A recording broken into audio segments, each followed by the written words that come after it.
Okay.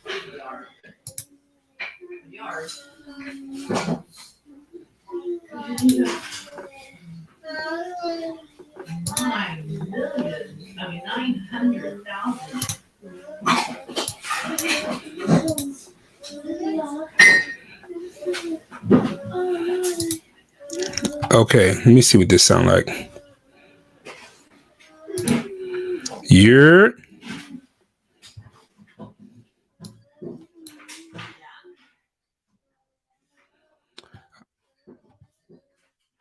okay. I think I'm gonna turn the mic down just a little bit.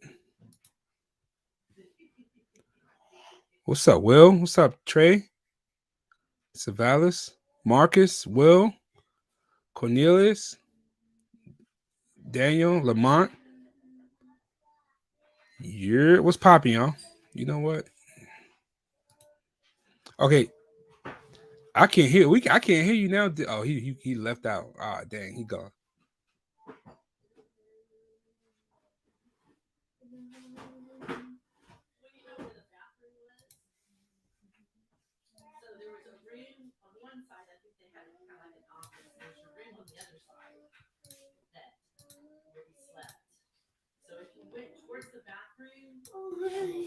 There we go.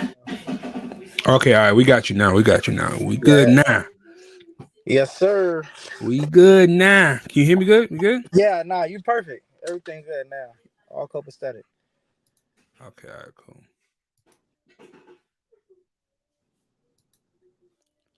All right, so you guys say something again. Yo, check 1 2 1 Okay, 2. all right. You know, you All good. right. You good. You good. Okay, so what's up, folks? I'm about to do my whole thing. Photo me, blah, blah, blah. Anyway, skip all that. Yes, I've been trying to go live, but I just haven't taken the time to do it. But I figured, why not? New year, new we, right? We all changing our lives. We all getting our life together in 2023. My guy Disco, I don't know who he is. I just met this guy today. All right. he he slid in the DM. He was like, "Yo, bro, I'm trying to get it popping on YouTube. Like, how y'all doing?" Like, so I was like, "Look, I could, message him and give him little tips or whatever, but I figured we could just have this conversation because it's easier to flesh out my thoughts in voice. But also anybody else who might be having these questions or want to know, I figured it's helpful for not only you to every. So I've done this before with another person, maybe once or twice, but I like having these conversations in front of everybody. So everybody can like get tips and tricks on this thing. Because there are people who might want to start a channel just like yourself, or people who currently have channels who might want tips and tricks who just maybe not thought to ask. So I'm figuring if I have the conversation with you, multiple people can benefit from our conversation and just general banter. That makes sense? Word. Hold up a second.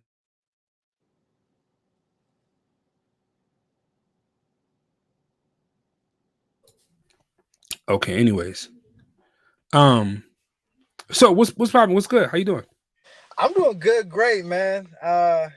Just trying to get into this world. I am a Photo Me Ike fan. I watch all your videos. You know what I mean? When I don't see you posting, I feel a certain type of way.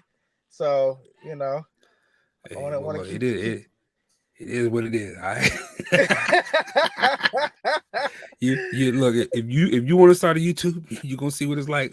Come on No, this that's it. side. Hey, listen, that's what I'm asking. That's why I'm here. Yeah, come on this That's why I'm side. See here. what it's really like. All right. Word. Nah, but I'm gonna be honest. I've been kind of like ducking the whole YouTube space for a second. You know what I mean? Like, and for that reason, because I'm just like, dang, like, I feel like anything you do is work. You know what I mean? I don't care how easy it look or how simple somebody, even you might make it look, or it's just like when you see your videos, you like, damn, like that shit is flawless. Uh, uh, uh, uh I want to do that. I think I could be able to do that. But I think I was watching one of your last videos, and I did make a video. I made my first YouTube video. I just posted it up. But I also was watching you do your thing, and then I just noticed it was so many different like point of views and angles, and and you're looking at everything from even your setup of like doing the actual shoot to doing the slow-mo stuff to doing the commentary to, your edits and the whole nine. I just was like, dang, I just really want to tap in with you and just kind of see like how does that all look on the back end. I mean, even starting with like the camera setup and everything. I know you use like a vlog style and then your regular, but I think I even saw you using the iPhone in a couple of videos. So, bro, I will use whatever it takes to get the video right. So, like, oh wait, Trey. I just saw his comment. He's like, bro, I had LA with me. Trey Torian, is that McGee. 1022? Yeah, 1021. Yeah, McGee. I don't know. yeah. I don't know if you So military. All right, man. yeah, Sergeant no, McGee, so whatever. so the funny thing is, so I'm based in LA, and he do photography, but I also I run a couple studios down here, and Couple studios. Man. No wonder you got the big sunroof on your joint. Got the big uh, top back on that bit. God damn. Shows was really good out there, man. Hey, man, listen, man, I'm out here just trying to trying to get it a step at a time, brother. Hey, that would have hit you. I'm trying to get like you. Like, come on now. I'm trying to get like you, Playboy. Nah, no, you ain't. You see this shit? This is that little jail window I got over there. Nah, man, knock it off. Hey, I'll bro. be at the window like, hey, guard. Knock it off, bro. No. So, one, I appreciate you noticing the effort that I put in these videos. Because I'm like, oh yeah, he's like noticing that it's a lot of work, putting this stuff together. And so I was like, you know what, maybe I should like put the show the feed. So I, you know what, let me take it from the beginning. Let me actually, I'll be laughing and stuff. So I would say, like, figure out why you want to do a YouTube channel, and then like make sure your intentions are pure. Is what I want to say, right? Because YouTube is not easy, right? It look easy. It's like, oh, that's how I was. I was like, sure, I can do that. And then you realize there's a lot to it. And so you're like, oh, dang, this is quite the task. But like, I'm very passionate about YouTube videos. This YouTube channel is like my personal project. It's like a thing for me to kind of like explore other avenues of photography that I don't normally do in my normal business. It also is a way for me to, make extra income on the side. So that's a huge driving factor and why I continue to do YouTube videos and try to be competitive. And it keeps me sharp. Like making these videos, being active in the space keeps me sharp in the industry and in the community. So like, and I'm a competitive person. Like I don't got to be the best. I ain't got to beat y'all, but I'm not trying to be left in the dust, right? And so people who typically like like these photographers, they learn to get older, then they just get stuck in their ways, and they're like, oh, and they don't ever like. That's not me. Like I'm like, oh, that's what they doing now. Okay, I bet. Let me learn this thing. And at least learn it. Like if it's not for me, it's not for me. But I at least want to know what's going on. Like, oh, how I do that? Oh, okay, I cool. I don't care about that. But at least I know. Right. So YouTube is all of those things encompassing for me. My initial driving factor for YouTube was I learned a lot from YouTube. Like yourself, many others, you get on YouTube, you watch photographers, you're trying to learn and learn about photography, learn about the gear that you have. And Jared Polin, in the early days, he sold a lot of gear to me. Like I remember when I first started, I was always shooting Nikon. Jared Polin was like one of the biggest Nikon people. Jared Polin, Don Bauer, Matt Granger, which he was that Nikon guy back in the day, but they were all huge Nikon creators. So like I would watch them to learn about the gear that I liked. Then I would watch channels like Digital Rev TV for just shits and giggles, and other channels that might have existed back then just for fun. So I watch channels to learn about gear and see what's new out there, and then I watch channels for fun and inspiration. Right? I try to look at my channels a little bit of both. I probably err more on the side of fun and inspiration, but I also use gear reviews to drive my channel views up and things like that. So, and I'm all over the place. But when I first got on YouTube, I was looking at YouTube. I was seeing the guy talking about how much money he made, and I was like, "Oh, word, he's making money off YouTube." And so, I was looking at other YouTube channels mainly white people, right? And look, I'm a straight shooter. I just say it how it is, right? Nah, That's say me. it, please. I'm like that too. So I So I appreciate don't do that. I don't do that. Yeah, I was looking at other channels, like, nah, I was looking at white people. that. Right. I don't Right. do this, like, nah. Now I was looking at other channels, and that's this is not the case anymore. But remember, the ball started rolling like 2015, 2016. Back in 2015, 2016, there was literally probably next to no black creators. I'm not gonna say of color because there are of color people, but there were no Right. black creators, right? Um, and I'm specifically talking about black people. If you of Well, color, good for you. well, Um, I want to say this too though, right? There's one thing about being of color, and that's one of the reasons that draw me to you. And even going back mm-hmm, to what you said too, like you shoot Nikon, and I love hearing what you say about Nikon and being a Nikon shooter. I'm a Canon shooter. I love Canon to death. But mm-hmm, I always appreciate the your commentary on it. But I do watch it because it's not necessarily about the camera gear or whatnot, but I respect your eye a lot, and just to like see what your inspiration is, even going into a room is mm-hmm. and when I say a room, obviously you shoot a lot outside, not just not the strugio. Yeah, Uh, yeah, yeah. but when I see you, I always like to see like, dang, like that's crazy how he pushed the boundary in that area, or he saw that in there. So I watch it for that too. But going back to the people of color situation, this is no disrespect to any of them, but Mm-hmm. there's not too many that's like really like in that space that you're like, oh damn, uh, you Yeah, know, yeah, yeah. They're like really he's it. good. Yeah. Mm-hmm. He's it. Yeah, You yeah, know what I yeah, mean? yeah, yeah. Uh-huh. I'm not, Yeah. and I don't want to say I would say honorary mention right now because I don't want to downgrade or not add nobody, but Brandon is also another one that's just like, bro is amazing. You know what I mean? Yeah, yeah, yeah. He go. He dope. And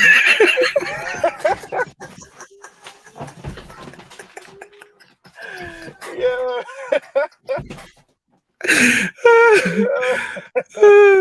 Oh, hold up. Speaking of, third place is jumping in here.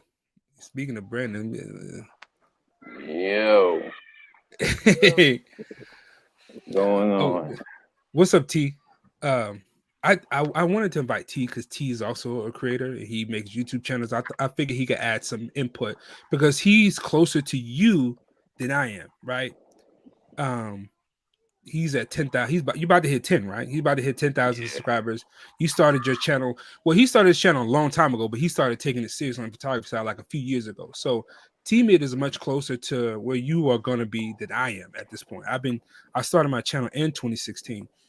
But going back to that in 2016, one factor was it wasn't too many black people, so I felt like I could jump in and make a lane. Two, there was an opportunity for income, and three, I figured like it could be a fun little thing I could try to do to give back to the community that I started and learned from. word. So those are my three things. And these are still the things today. Now, the whole black person thing is not necessarily as much as of a driving factor because there's so many. There's T-Mids, there's Brandon Coles, Ernesto Su. Ernesto, I think, had a channel. He had a channel, but he's not as active. Like Ernesto, every blue moon he'll post. But like Tay is up here. There is damn, I just watched the guy with the Fuji. I can't think of his name. Um Uh, Mike Gray. no, Kenneth. I think it's Ken. No. He shoot with I can't think of his name. He gonna kill me because I messed up. Hold up a second. No. He just commented back on a video. Yeah, Kendrick. I call him Kendrick. Kendrick Sims. He shoots Fuji. There's Kendrick. There's DP photos. Yeah. Um, there's so many black creators. Sorry if I miss you. I don't want to disrespect anybody. and there's up and coming, right? Those are just people who I can name off the top of my head. So like the black space is like Bree, black woman. Like, there's so many. So that's not necessarily an excuse for me to be like, well, I got to be the black guy because there's no, there's plenty of black people. Now for me, it's well, I'm making money, and two, I like the community that I built, and I'm just passionate about this space. So I continue to be pushing to try to create more content and be active in the space because I'm inspired and it also helps me make money. So those are the two things. That's why I say make sure your intentions are pure. Because if you're like, oh, I'm just up here to make money, them first couple is gonna be some rough times. She says it's gonna be some rough times, and unless you like a really good salesman, you know how to get sponsors. Like if you hitting the licks like Manny and them, or Tony and Chelsea, if you like us and you're hitting in the goo, right? It's gonna be some times where the money ain't enough. Okay, there's right, not enough to keep going. I'm gonna say this holiday season we good, but like there's been some months where it's been dry, right? So but also on top of that, like, you know, for me, I can't use the black excuse, so that's not really excuse anymore. So now it's like, oh, I like the community, I'm passionate, I'm competitive. Like I'm just not gonna sit back and let y'all take my spot. Like you gotta earn it. So there's that. So those are the things that keep me driving today. Because you see a lot of people who get on YouTube and they post a video or two, then they go empty. Like it's like, and as somebody who likes, like if you're good and I see you post a video, I'm like, dang, what the next video? Like a week later, even if you take 2 weeks, like at least just be posting. Like there's some creators who I found who I'm like are dope and they don't post. I'm just like, dang, like how come they don't post no more? So yeah, and you know, what do you found some channels like that? Yeah, what do you think is like both of you on this question? When it comes down to that, like with the posting and then kind of like being consistent, what would you consider like being consistent, and then you know within that time frame, and then even taking into consideration like the editing and all of that stuff, like. Damn, I miss your whole. So like, what's your opinion? So when it comes down, like, how consistent do you think you should be when it comes to posting? You know, considering like you know you got to do the edit, or you got to you know even do the photos and or set up a shoot or any of that kind of stuff. Like how do you stay consistent? I'll let you go first, T. Man, so if I say like starting off, if I could do it over, I probably would have at least tried to do 2 videos a week. Because that's when I started really seeing something. At first, I was posting every once in the blue moon. That's why I say like 2021 was like when I really started taking it serious, and that's probably like the biggest year that my channel grew. So I seen the most return on the investment and time. But I would say, yeah, I would say at least like 2 videos a week. It is a lot. It is a lot of work when you consider editing and all of those things. But once you start getting a knack for creating, you figure out different ways to utilize material. So for me, man, I can stretch one I can stretch one photo shoot and make like 3 or 4 videos out of it. And you know, that has kind of like worked for me. So this is another question about that. How long do you believe that the video is supposed to be? And then also with YouTube, now with like the YouTube Shorts, did that become like a thing that help you? Yeah, so for me, I try to hit like the 8 minute mark, and that's just for like ad revenue. But sometimes if the video is not there, I don't water it down with content just to hit the 8 minute mark, because then you know I look at it from the user side of like, all right, is this boring now at this point? If it is, then I'll just take the 5 minutes or 4 minutes or whatever time limit it might be, and that's pretty much how I go about that. And then the second part of that, what was the second part of that? Like input, because you said that you like break down like with your shoots, you would break down as much content as possible. Are you utilizing the YouTube Shorts, and do you feel like that like helps, or is that Oh like. yeah, so YouTube Shorts, you know, those really do help in certain circumstances. Like, For one example, I had some new gear. So I knew if I used YouTube Short and I put that gear in that title, I knew it was going to hit. Like it's just automatic. Also, I had a video. I had a video do like 60-something thousand views. And it had started like slowing down. I had posted that video in the short, and it made it keep going. So it is a great avenue because when you look at the analytics, the shorts, a lot of people who never seen your channel before discover your channel through the shorts versus through them pushing it on a regular video. Or okay, that's kind of what I was looking for and asking about, because it seemed like it's one of those things with the shorts where it's just like, stuff is just popping up or whatnot, and it could be, and it just give you, like you said, just give you that chance for somebody to be like, oh, who is this? What is this? Yeah, I definitely seen a great outcome from the YouTube shorts. So I try to post them every now and again. At first, I didn't like it because me and Ike was talking about it, how they had everything just kind of all on your page, like no separation or category. Yeah, Like you'll see shorts, you'll see everything under the sun. But now that they got it more configured to where you can literally click shorts, literally click videos, I try to post it more often. Yeah, I thought about doing a shorts channel, just a channel, because like there's a lot of things that I would want to do for shorts, but I don't want to flood my main channel with shorts. So it's Yeah, like because then like if you go on the feed, there's a bunch of shorts, and there's a video, there's a bunch of shorts. So like yeah. on the web page, it's nice and laid out and displayed or whatever. I don't know. I gotta really think about it, but I don't post as much shorts either. So I want to start a shorts channel. I'm gonna post one short once a month. Like, Yeah, I was doing like since I was putting like the reels on Instagram, I started taking the reels from Instagram, putting them on TikTok, and then just putting those on YouTube. so I'm gonna share my screen here. How do we share? Because you had asked about you asked like, oh, you were saying damn,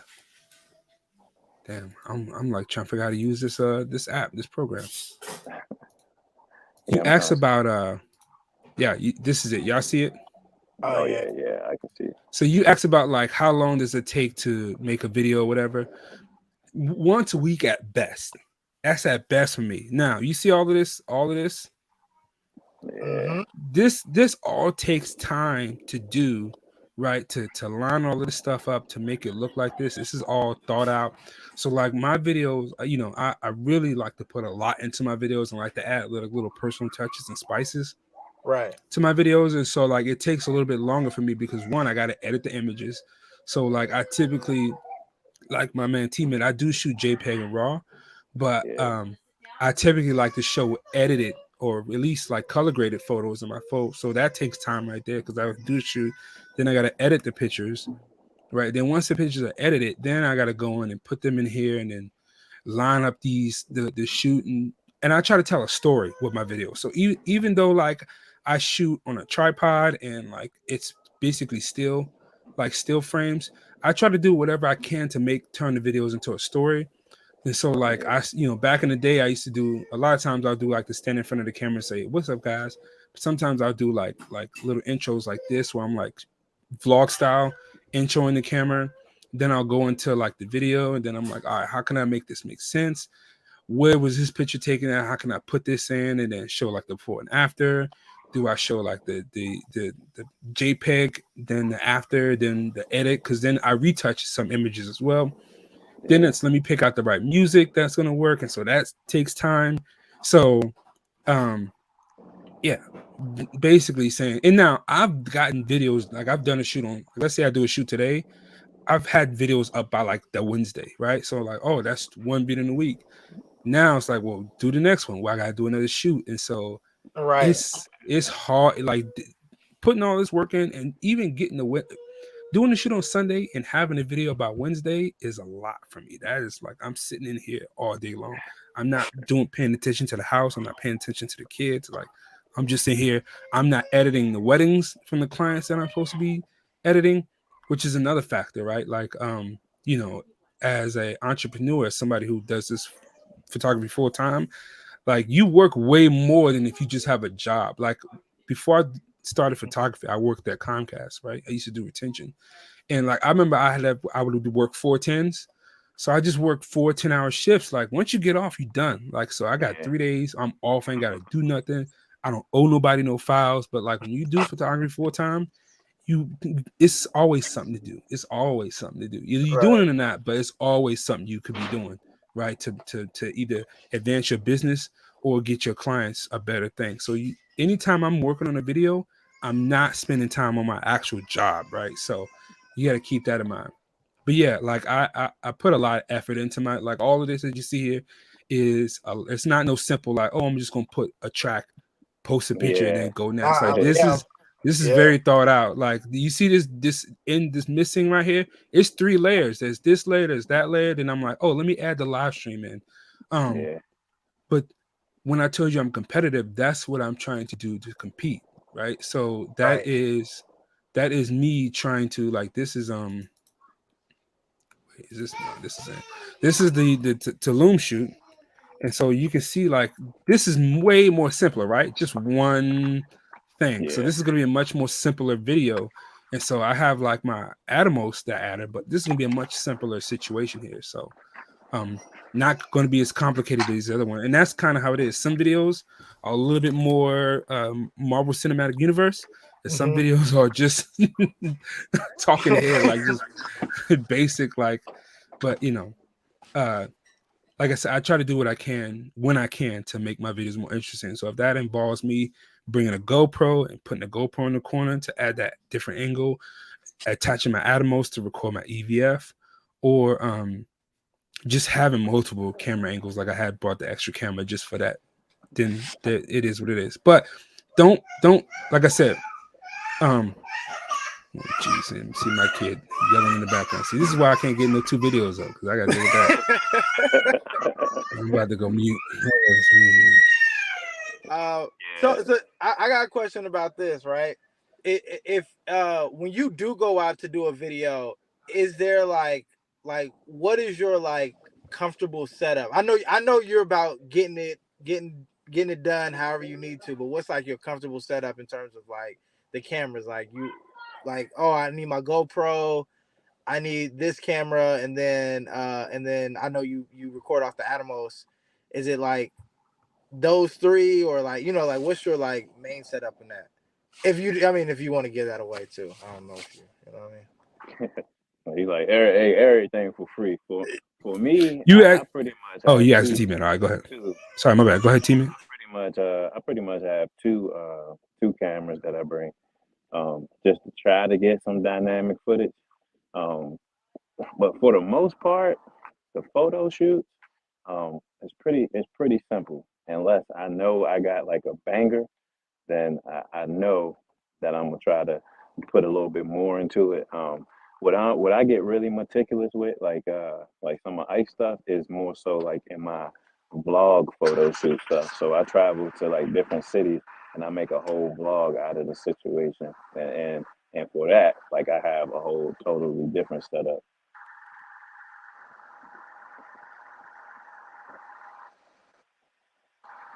Like you're going in and out.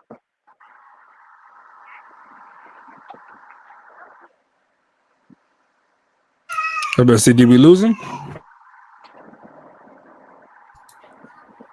Oh, we can't hear you.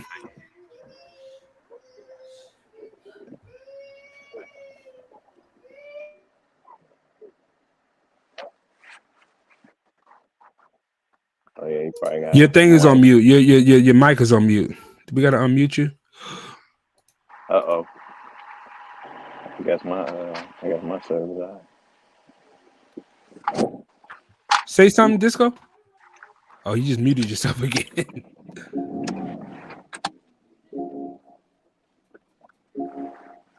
Say something now. We still can't hear you. This a part of it too. Technical difficulty. Oh my God! Thanks a lot, Tony. I should have, bro. Oh my gosh.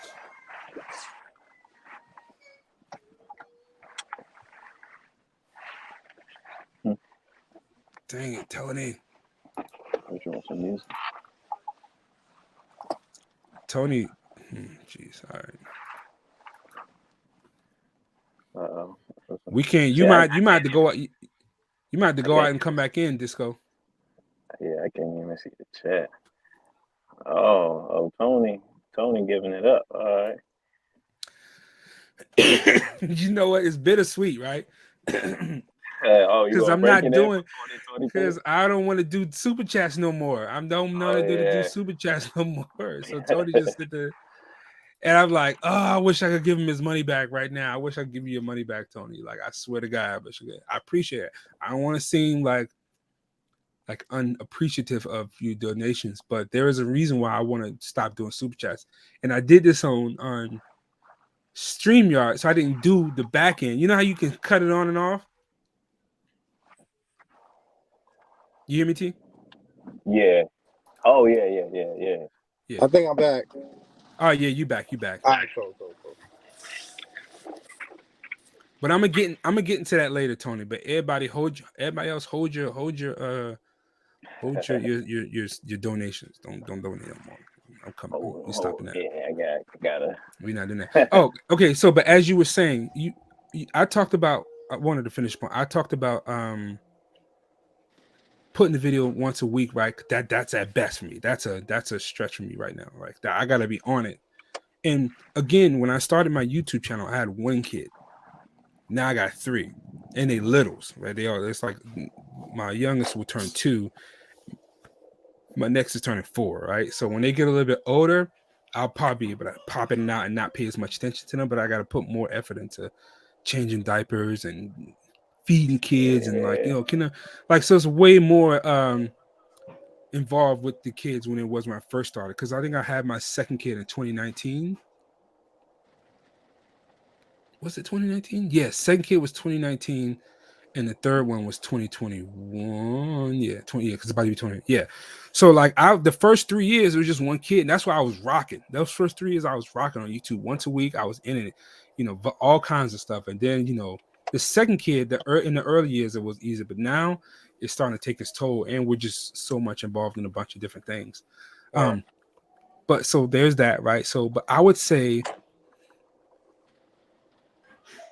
just do what you can. Don't feel the pressure of I gotta do once a week or once a month or once every two videos a week.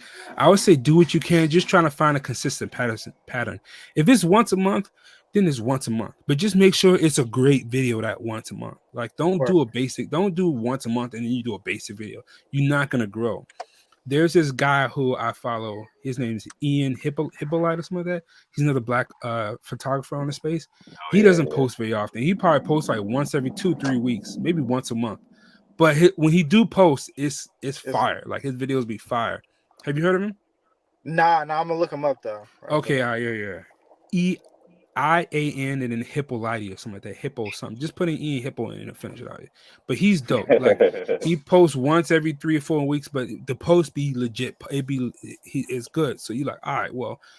And so his channel has grown a lot too. But like those videos, he knocks out of the park. So I'd say if you're gonna post less, make sure it's worth it. Put all of the effort you can into it. Make sure it's a dope shoot or dope concept. Make sure it's highly produced, right? Otherwise, if you're like, well, I'm going to try to post once a week, well, then you might not have to put as much effort in unless you have a team, but just be consistent with that once a week. There's only ways that you're either going to be growing by either posting really good videos or consistently posting like a certain type of video where people keep coming back for. And then if you're great, you can do both, right? So, and then as far as video length, I said this before, it doesn't need to be any longer than it needs to be and any shorter than it needs to be. So because we are monetization, I'm trying to make money. Right. I try to make every video is at least 8 minutes. Right now, the threshold is 8 minutes. It used to be 10 minutes. Back in the day, it used to be 10 minutes. So it had to be at least 10 minutes to get like multiple ads. Now it has to be 8 minutes. So that's why you notice most videos are 8 minutes plus. And most of my videos are usually around that 10-minute-ish mark. That's the typical. Like if I do a shoot with a model that lasts about an hour or so, that's about a 10-minute video. Word. And I'll be honest, sometimes I might stretch out a certain scene just to meet that 10-minute mark or whatever. I add like a few clips in, but you know, I'm just trying to make money. Yeah, and some of these videos could be shorter, but then I'm like, I wouldn't get as much monetization. So He's like, I'm not making my money at that point. yeah, and so you know, hey.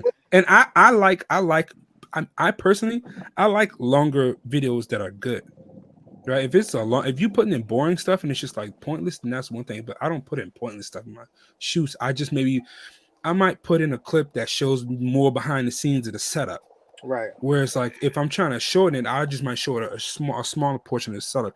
It's still conducive to the end result. It's just I might be able to clip some stuff out that I felt like I wanted to try to trim it down. So it's not necessarily a video of me just sitting here looking stupid. Like it's actual good footage. I just extended it out so it could be a longer video, so I can meet that 8-minute mark for monetization. Right. But So my other thing was too talent. When you pick these girls, what is it that you're looking for with them?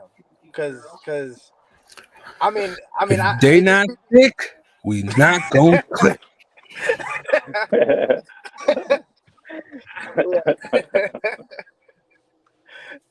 I'm looking for a nice young lady that got a good head on her shoulders. So you know. You sound like you looking for a relationship out there. Yeah, I was gonna say, bro, sound like he's gonna find one. Yeah, I don't know about this shoe. She's not gonna work. Next. Hey. But no, you know, like I mean, as photographers, you know, I think we've all had that, you know, that talent that's just kind of like don't really have a personality that you thought. You know, that's what I a mean? weakness though. That is I will admit that is a weakness of mine, and I'm trying to get away from that because there's plenty of talent that I missed out on because they weren't thick, right? And like in the early stage, look, I hope you guys have noticed, like in the last like couple years, I've tried to like push the limits of better quality talent, right? And not just a pretty face or whatever or a body. Like you gotta, to me nowadays you gotta have a face, a body, and you at least gotta be able to do something in front of the camera. Like it's one or the other. Like, all right, she's not as pretty, but she's a dope model. And she can move and she can pose. Like you gotta, if you lacking in one area, you gotta make up for it in the other, right? All right, so she can't move and pose much, but looks wise, it's a 10 all the way up and down. That's for me how I am at this point, because I want to create better quality images. Freaking focus. And for me, you know, I'm not gonna get a better quality image shooting Keisha down the street or Bonquisha or you know Shenanigans. Like I get it. Like oh no, I'd have had some Keishas and some Tanyas. Nah, that's why I'm asking, because I'm like, we've all been there, and it's just like, how do I work with this, you know? But I you know, I can only imagine like doing a video where it's just kind of like, yeah, I can't even get nothing out of this, or is it a way to kind of like push through that, or? Well, that's why the loss take is because some of these shoes, I'm like, oh, this ain't it. So we're gonna put this in the back burner. This is a waste of time, right? Man, hey, listen, I didn't even second guess going live on a couple. I was like, nah. Yeah, see, exactly. Yeah, see, that's why when you see us go live, we did like a few outfits already. Yeah, right. Already right. We're not going live at the beginning. Like the one time, I think one of the few times where I went live at the beginning of the shoot was the last one I did with Valencia. Like she was going live. I'm going live too. Like at the beginning, like I had just tested out the lighting, but I didn't do the full shoot. I was like, oh, I'm gonna go live in the next outfit, and then she started going live. I'm gonna go live too, but usually I go live like halfway through after I didn't like want, you know, if I feel like it's a good vibe with the model, but you know, and it also depends on people I work with. Like again, when you first start, and I don't know how active you are in your scene, but when you first start, you just getting who you can get, and then after you develop a name and after your work becomes respected, then it's easy to get the better quality people because now they friends is telling them. So in the beginning, 2016, 2017, 2018, like I was shooting I was whoever I get my hands on. You know, I was throwing a rock. I was throwing a rock out there hoping it landed. 2023, it's the Valencia who you just saw, Olivia, who wore my shirt that last shoot, Danita, it's the bar is like way up here for the beat on to make it on the channel. We'll shoot. I don't know if I'll make the video though. Right. We'll see. I don't know. You and I. Hey, Oh, listen, man. that's They be like, the yo, same way. so when you gonna post that video? You make sure you tag me. You be like, yeah, Look, yeah, for I ain't sure, gonna. I got you. Like, I'm yeah, a I whole. I ain't ain't gonna wrong. hold. I ain't gonna. It's a video y'all ain't gonna never see it. And I did that joint like a few months ago. And y'all ain't gonna never see it. I never. Not What? even in the lost tape. Never. Trash. Yeah, Hey, boy. when I rented that Sony A7R5 and that Fuji X-T5, I'm like, listen, I don't care how many shoots I do, I need at least one banger model. So I'm reaching to all my heavy hitters, like, all right, I need you to come through. And luckily they came through for me. So I was like, all right, but like same situation. I did a whole lot of shoots with those cameras, and some of them ain't gonna see the light of day. Look here, all right. I'm trying to tell you. But yeah, so that is, and we always joke about Manny, right? Because we say like Danita is not Danita. Um, His wife. what's Manny's wife? What's his wife? Man, I Dang, can't even that's. remember. Can't think of her name. Yeah, Yeah. the chat though. Look, I guess somebody in the I chat guess know. respectfully, that's a good thing, though, right? Well, Diana, that's her Diana, name, yeah. Diana. Yeah, and not to speak on his wife or anything, all respect to Manny, like no disrespect to anybody, but that was a big, huge driving factor. If you can find, we always say you got to find you a Diana, right? If you can find you a Diana, a dope model who's going to be consistent, who's like a good mix of like beauty, but also like, can pose or whatever, you going to knock it out of the park. Like Diana encompasses all of those attributes. Now, he's had plenty of other models who are just as good, if not better than her, all respect still. Like I've seen a few models, I'm like, oh, dang, like anyways. Yeah. But if you can find at least somebody who's gonna set the bar, Diana set the bar, right? So with Manny, it's like if you're not even at least touching Diana, you're not getting on the channel.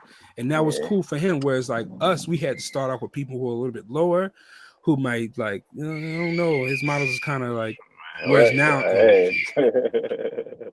I don't know what's going on over there on T-Med channel. That boy.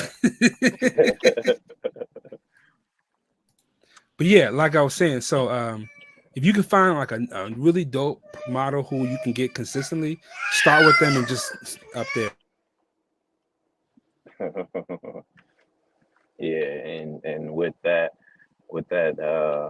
work, they definitely come back. I think like I've reached out to some before, and like early on, and they wasn't trying to give me the time of the day. Now they come back, and I got the smile on my face. Like, Like, now you see what I'm doing out here, huh? yeah.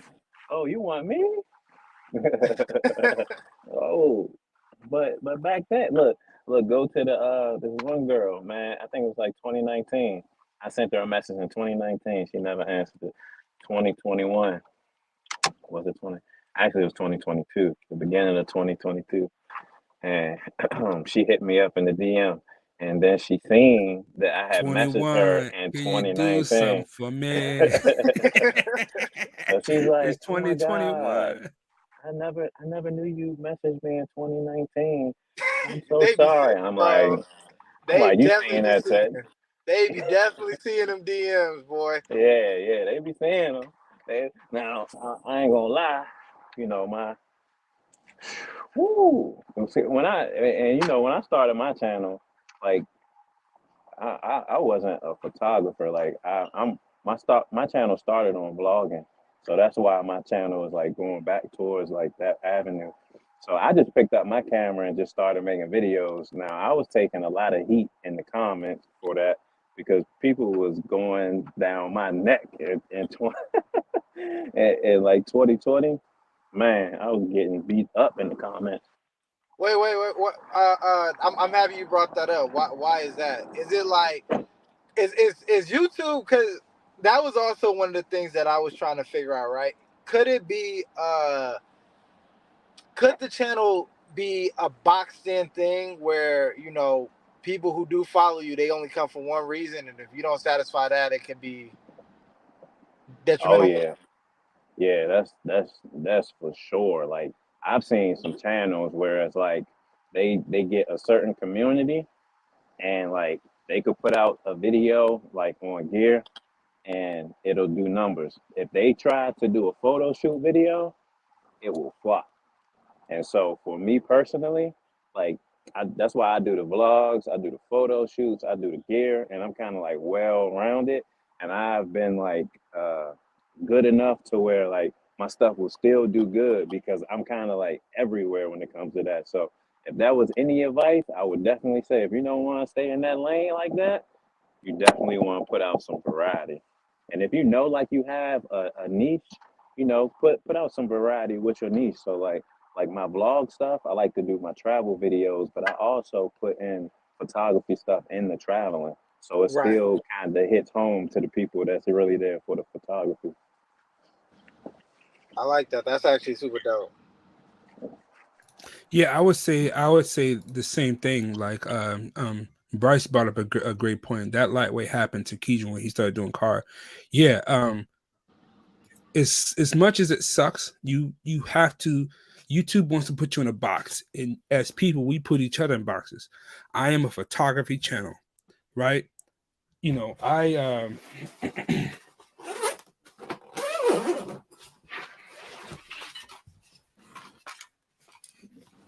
also like guns, right? Listen, I was gonna say we're gonna start pulling out guns. I got something in the top. So, look. I also like firearms. Hey, I can't start a gun YouTube channel. I'm sorry, I can't. Right. It's not. It is right. It's right here. I just put it right here. It's right here. Now I saw that. I was gonna say that the easy you pulling out the whole AR I just right pulled there. that bitch out. Yeah, that's hey You man. got the perfect outfit on Hey. right now too. Ike, you good over there, Ike, man? You straight? Hey, I'm just saying. Look. Okay, it's a lot of money over here. You can't see, but it's a lot of money right here. Listen, I know, man. No, man. but so if you look at my my homepage on YouTube has DJ Vlad. It has T-Mid. It has Manny. It has actually, let me look at it right now, and I can tell you what's on my homepage. There is anime breakdowns of Bleach. There is GHG Hustle, which is a gun tuber. What else? There's Anton Daniels. There's Charleston White, Math Hoffa, CNN, like you name it, right? I'm interested in a lot of different things. And the point I'm making is there's certain people I go to for certain things, right? And so if I want to watch, photography, I'm gonna expect photography videos from the photography person that I watch. If I like pull up your channel and you was doing photography, and all of a sudden you start talking about guns, I'm gonna be like, okay, it's got to be good, right? If it's not good, I'm just gonna be like, okay, all right, well, they don't make photography videos no more. Next, and the other video you tried to make wasn't good either. Like, it's just, I feel like people put you in a box and they expect things from you, and the only way to be good at doing multiple genres is you have to become a personality, right? And so by that, what I mean is, what's the dude's name? Like Casey Neistat. Not Casey, but Casey Neistat is a good point. He's a personality. But what's his other guy who just sits and talks to the camera, makes jokes? Casey something. His name is Casey too, I think. Camera Conspiracies. So you ever seen him? Nah, I don't think so. Camera Conspiracy. All Camera and Peter McKinnon. All he does is sit there and talks to and talks about stuff. And his videos get consistently views because he does the same thing every time, and so people come for the exact same thing every time. Unfortunately, like I might talk about gear, but in the next video I might do a photo shoot, and then I might try to do a vlog. So I'm gonna get the views, but I might not get as many consistent views as somebody who does the exact same thing every time, or somebody who's a personality. I'm not necessarily a personality. Like I lead with gear and I lead with the photo shoot and the models. I don't lead with myself, right? So you come to see me, but you really coming to see the model that I'm shooting or the gear that I'm using, and I'm a byproduct of that. Like if I tried to lead with myself, I wouldn't get as many views. There are a few people here who just come to see me no matter what I do, but the vast majority come to see the gear or the model. So Hey, figure out I if you're like gonna be. I was gonna Huh? say I'm gonna throw in your commentary too. Your commentary to the models and all that. Oh yeah. I'm not gonna say I can't sit up here and let you say you're not a personality fully. I get what you're saying, but I can't let you say that about yourself. But it's all in, like Tina said, it's all in the realm of photography still at the end of the day. So but like a Peter McKinnon, you know, like Peter McKinnon, right? If he's talking about a new camera, I might watch his video. If he's talking about some new studio or art gallery or traveling to Sweden or something like that, I might not watch it. I might watch it, but there's some people who just watch everything Peter McKinnon does consistently. Or Potato Jet. Like a Potato Jet, he just does so many different things. But you can't say Potato Jet is a video guy because he just does a bunch of he does gear reviews, but he just does it in such a way that he leads with his personality and who he is as opposed to the gear. So he'd be like, I'm traveling over here and I decided to bring out this thing that they sent me in.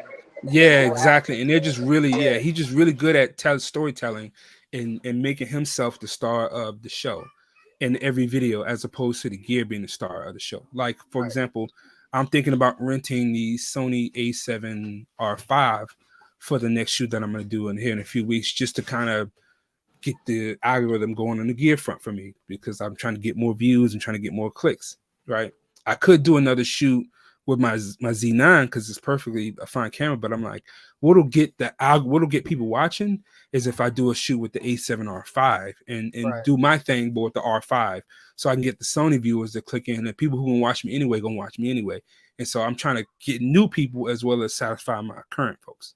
Yeah, no, I just saw Manny just did something like that where he did the pros and cons of Sony, and then he came back and did the pros and cons of Canon. You know, just correct. Yeah.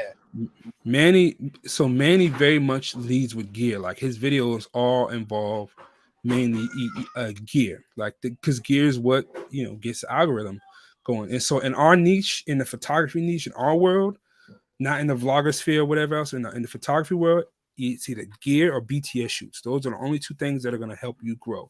And you can compare that to any person on here. They always put gear in the title. Either behind the scenes with gear or gear review.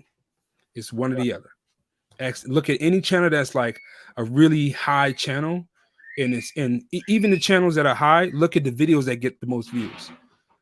Julia Trotti is always reviewing gear, but she's doing a BTS shoot, but she's always doing gear, and her videos are really good. Anita Sadowska is always doing gear, but she's doing BTS videos with her gear, BTS shoots. A channel like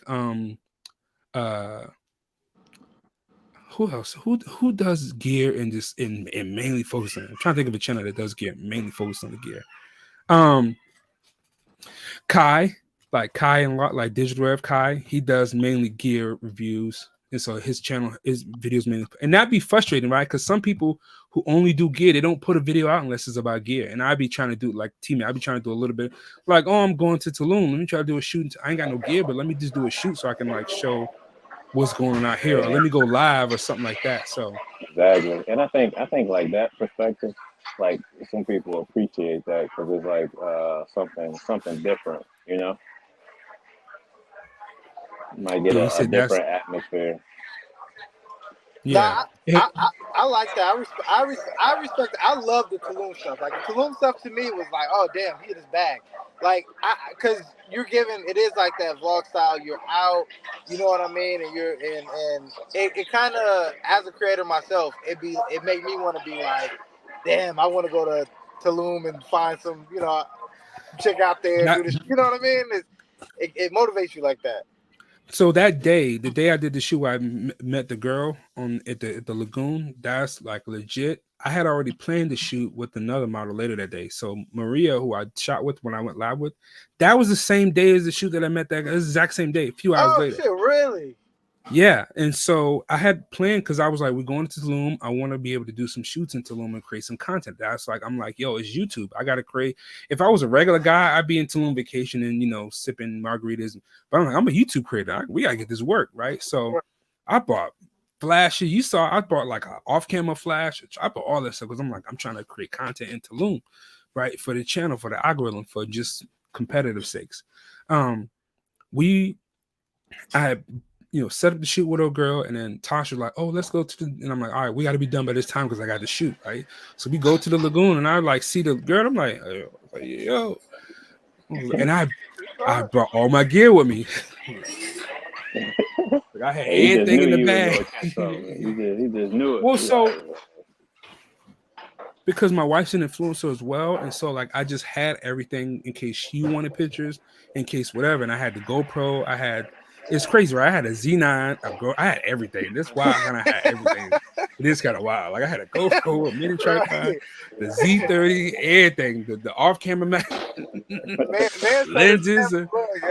This is a business lenses, trip, but y'all can enjoy the water too. So when I saw the lady, I was like, oh, you know what? Let me go see if I can, because I've done it before. I did the same thing in Thailand. When I went to Thailand, we were in Phuket and we were at the pool, and I was like, and that one, what did I think I used a GoPro or something. Oh, I used some kind of camera for that. I don't know what kind. Oh, my Panasonic G something. Anyways, regardless. I just happened to have all my gear, and I was like, let me take advantage of this opportunity. You know, they say luck when opportunity, preparation meets opportunity, or whatever the case may be. And I was prepared to take advantage of the opportunity. And so there you have. And that video did quite well for my channel. It got like 430,000 views. And when I did that shoot with her, I was like, yo, if the model canceled later today, I'm good. Like I was like, oh yeah, you just have it. Like, I pulled it out. Yeah. And so it's funny because I met her like randomly, and then I was like, let me try to redo that meeting and act like I met her randomly, but she speaks Spanish or something. So I tried to make a joke out of it, but that was legit, like really like I ran up on her the first time. And you see how she looked? That's what I'm looking for. I'm like, all right, cool.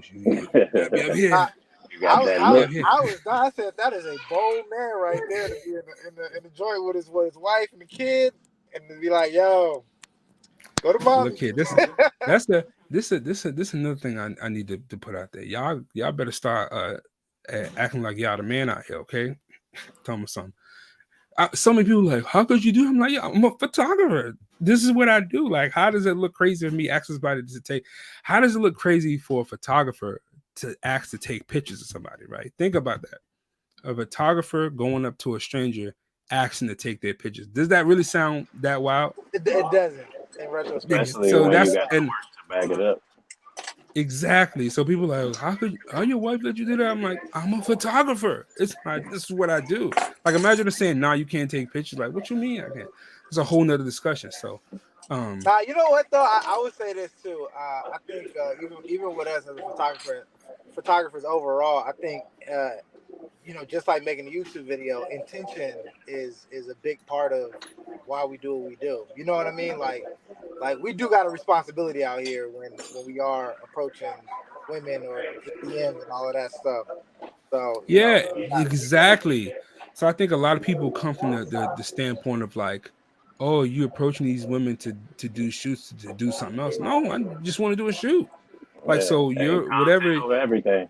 Exactly. So whatever is in your head that you got thinking is if your bias is coming out in the comments, because you're like, oh man, you're better than me, or you're lucky. I'm like, I don't know. I don't see how. Like, I'm a photographer, is what I do. Like, how am I lucky? This is what I do anyway. Like, and also my wife is a photographer as well, so she also understands the game. So now if you're not a photographer and you just a guy with a camera, I can see how you might feel some kind of way about somebody like myself. But no, this is what I do. I'm legit. Like, I'm legit with it. So.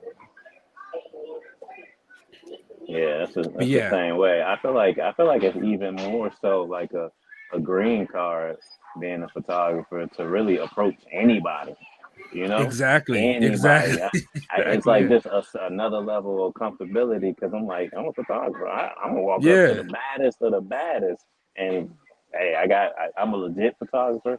I can show my Instagram. So if I get turned down, I get turned down. But I know I'm coming with Exactly. the right Yeah. intention. Tension. Yep. Now, just because I didn't approach your friend, well, my intent was not her, it was you. I'm just saying. Yeah.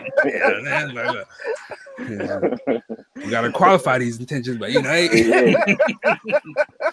I'm a photographer. Don't you just anybody? Gotta be thick, huh? Yeah, there's that. You know what I Yeah. mean? Like, I'm trying to see what's going on. Hey, Right. like then they start being like, yeah, well, you want to shoot my friend too? You like, I came to you. Look, sometimes you gotta take one for the team, but I was gonna say, no, I do that often. I often be like, no, man, let's get it. Yo, you should get in too. Come on. Yeah. You gotta make it. it. Yeah. And he like, nah, y'all good.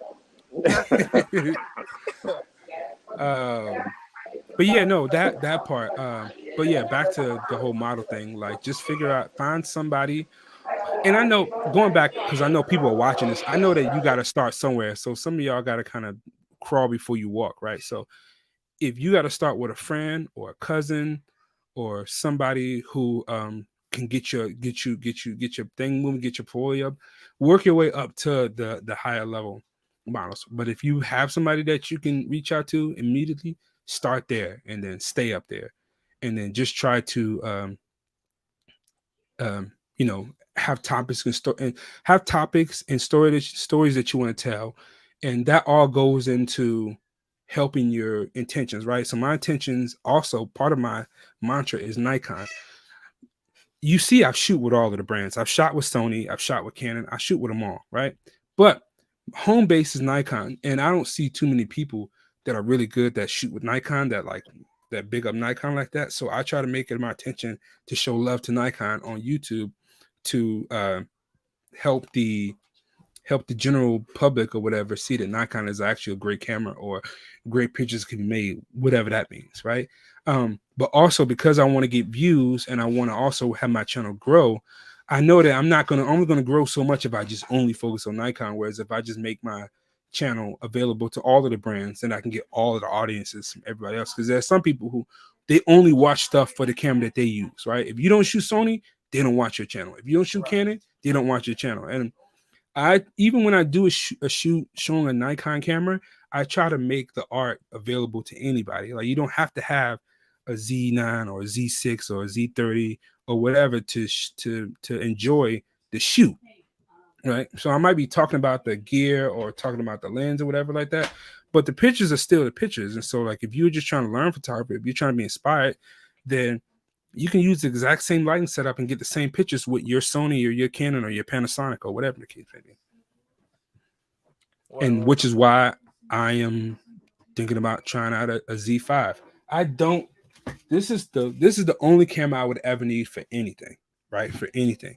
So anytime you see me using another brand on my channel, it is purely for either trying to get clicks or trying to get clicks.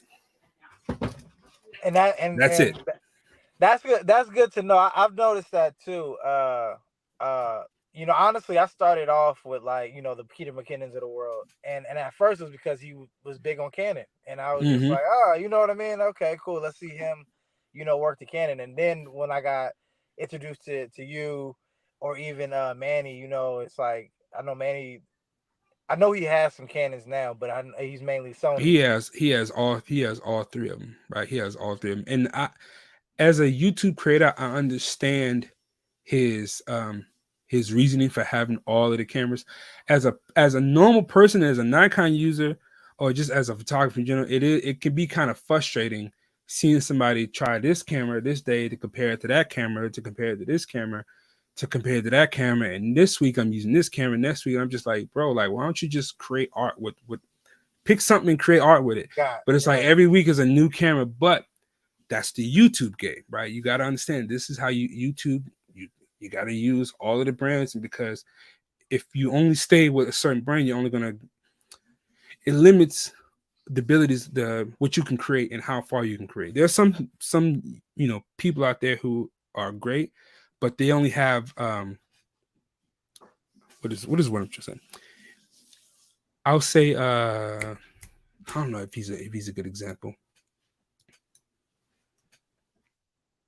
You got to be really good or use multiple brands. I'm trying to think. The one person who I've seen who's really good and they only use one brand is Jason Bong.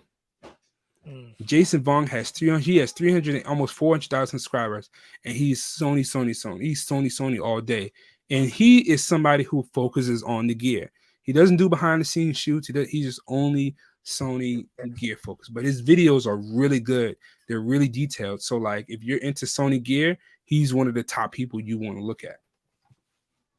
And he's only Sony, so he's mastered that thing. But if you look at it, go ahead. I don't know. I was going to switch up a little bit about the camera situation because, you always tend to see like, I mean, even you sometimes you'll pop up and you'll be like, oh, I got this new camera or whatever, or these people sent me this camera. Does that happen really, or is it more so going out and renting, or how do you even get to that list? And I'm really asking, I'm sure, for the general public right now. Yeah, no. So I don't lie, right? Some of them lie.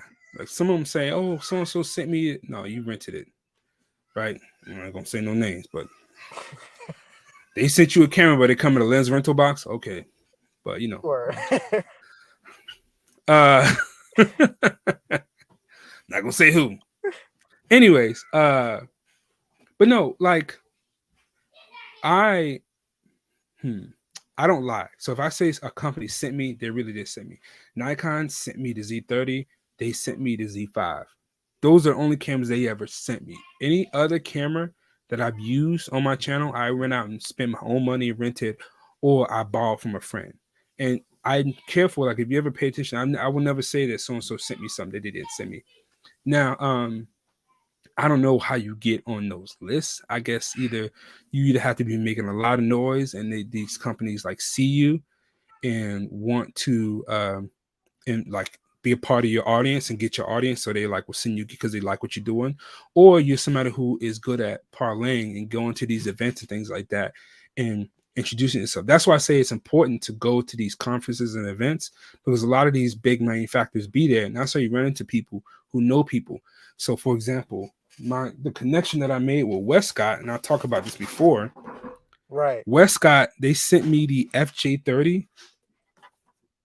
No, the FJ200, the FJ80, and the FJ4. They sent me all of those for free. It was like, hey, try them out, make some videos. Of course, it's like, hey, make a video, whatever. All right, cool. But they sent it to me for free. The way that happened is, I think, and what I heard was I ran into it. I was at WPPI. I was making YouTube videos at WPPI. One of the guys, some guy ran into me. We were talking, chatting it up. He passed my name along to one of the people who work for Westcott. I guess the Westcott people saw me and reached out to me, and I was like, yeah, this guy seems good. So that's how that connection happened. I like to say that had I not gone to WPPI and ran into whoever I ran into, that would have never happened, right? So it's important to either have really big presence or be on the ground, like shaking hands, meeting people, introducing yourself. I remember like I went to one WPPI and I talked to the people at Tamron. And this is me. I'm bad about this. Like I'm like, oh, I'm talking to people at Tamron. The guy gave me his card. I never reached out. I could be the guy that's reviewing Tamron lenses, but I just never contacted the guy that gave me his card. Right. Same thing with Sigma. Like, and I remember I spoke to Manny about this. She's like, yeah, the manufacturers are going to be there. Talk to him, tell him you got a channel, like show him your portfolio. And that's exactly what I did with the guy at Tamron. He's like, yeah, take my card, man. And I just chucked it. No follow-up. I didn't follow up. Because I was like, oh, I got to make sure I'm right. And that just one thing led to another. Then time went by. Then I just said, forget it. But like, if you are going to be out and about at these, just, introducing yourself, making yourself known, somebody going to see you. If you're good, they going to find you. I'll say that much. Like, but don't worry about trying to get noticed. Worry about trying to be good. Because if you're good enough, they will notice you. And then also, it helps to be brand specific, right? So, or don't be brand, don't bash another brand. So, for example, Right. I've made comments about Sony in the past that like may not have been favorable to them, regardless how many times I use their gear and shoot and also praise their gear. I may have said some things that it might not have been favorable because I'm like seeing a lot of people get a lot of love from Sony, and I'm like, damn, Sony never contacted me, but that might have been something I said or a joke that I made, or it could be the content of my channel, right? Who knows? I rarely shoot Canon, and so Canon has never reached out. None of the manufacturer, only camera manufacturer is actually like, and not even them, but somebody from their team is Nikon. Nikon. They was like, yeah, our social media, our marketing department, whatever, wants to send you. All right, cool, bet. So, but like you said, that makes sense because that's what you rock. You know what I mean? You rock. Yeah. So it is. Yeah. But also, I was gonna say I'm at the point now where like, when people talk about, oh, how do you become an ambassador? I'd rather not at this point. Like it sounds good, but I'm like, I like the freedom of not. I like being like a free agent. Now, there's benefits to being an ambassador or being on a team because you get access to the exclusive stuff, right? So, if I was an ambassador for Sony, that might be actually a dope thing because Sony's also always releasing new gear. They're always having like things, events going on, so that might be beneficial. But if I was an ambassador for Nikon, it might be dry over here. I might be making the same old because there's not many cameras coming out. So, there's the pros and cons. If you're a Canon person, it might be up for you because Canon is coming out with the R6 Mark II, the R8 rumors coming out. They got all these lenses, so like it just depends on what gear you shoot and how active you want to be in all of the spaces, and so. Where I noticed something too a while ago. I'm not sure if it happens so much anymore, but or I don't even know if you have done it, but you mentioned, man, the crossover YouTube situations. Have you ever been a part of any of those, or have you seen any of them? What do you mean? Like where YouTubers go on another person's channel and then they be a part of their like thing or whatnot. Does that help like with boosting, or do they do that with So I've done collabs with several YouTube. I just did I put a thing that me and Brandon Cole did together a few years ago. But that was just something we did together, just the collab. So I mean, that collaboration does help. So to answer your question, collaboration does help both parties. Like it helps you get a new audience. If somebody didn't see you like on their channel, now their audience has you and your audience has them. So it can be beneficial. I did a video with I can't think of the Canadian dude, Taylor Jackson. Me and Taylor Jackson did a thing in WPPI, and mainly he was interviewing me, so I didn't necessarily highlight him. I was like, I did a thing where like he let me use his camera where I shot with his Canon R3. And then he did a video of me on his channel, so that was beneficial. That was helpful because that worked out for both of us. But there hasn't been too many other big YouTubers that I've collabed with in person per se. Besides like a T-Mid or a Ryan Troy, like we hung out at WPPI and did our stuff like there, but like not too many other ones. And like Manny, for example, like so last WPPI when Taylor Jackson was gonna be there, I DM'd. I was like, yo, Manny, are you gonna be? He's like, nah. If he would have been there, I would have tried to get him to come out because we've talked about doing stuff, but just never gotten around to doing it. So, and then also, I've done shoots or videos with Anita Sadowska and Irene Rudnick. When I went to WPPI, I definitely seen that. That was. I went to WPPI and like I was like, oh, you guys are here. I'm here too. And Anita was like, oh yeah, you here? Come, come hang out. And I have my gear with me, so I'm ready to record some behind the scenes. And they just happened to be shooting a video, and I'm like, let me hang out with you guys and get some BTS. So there's that. So showing up at these events, man. And somebody asked the question, he said, do you have to be of a certain skill set before you? No, just go. You don't gotta have nothing. Just go to the event. WPPI, Google it. That's also been a big. Go ahead. I said that's in Vegas, right? Mm-hmm.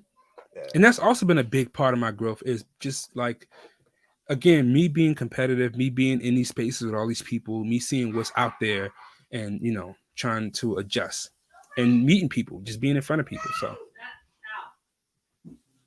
and your friend from NY, what's her name? What's the friend from NY? Joe.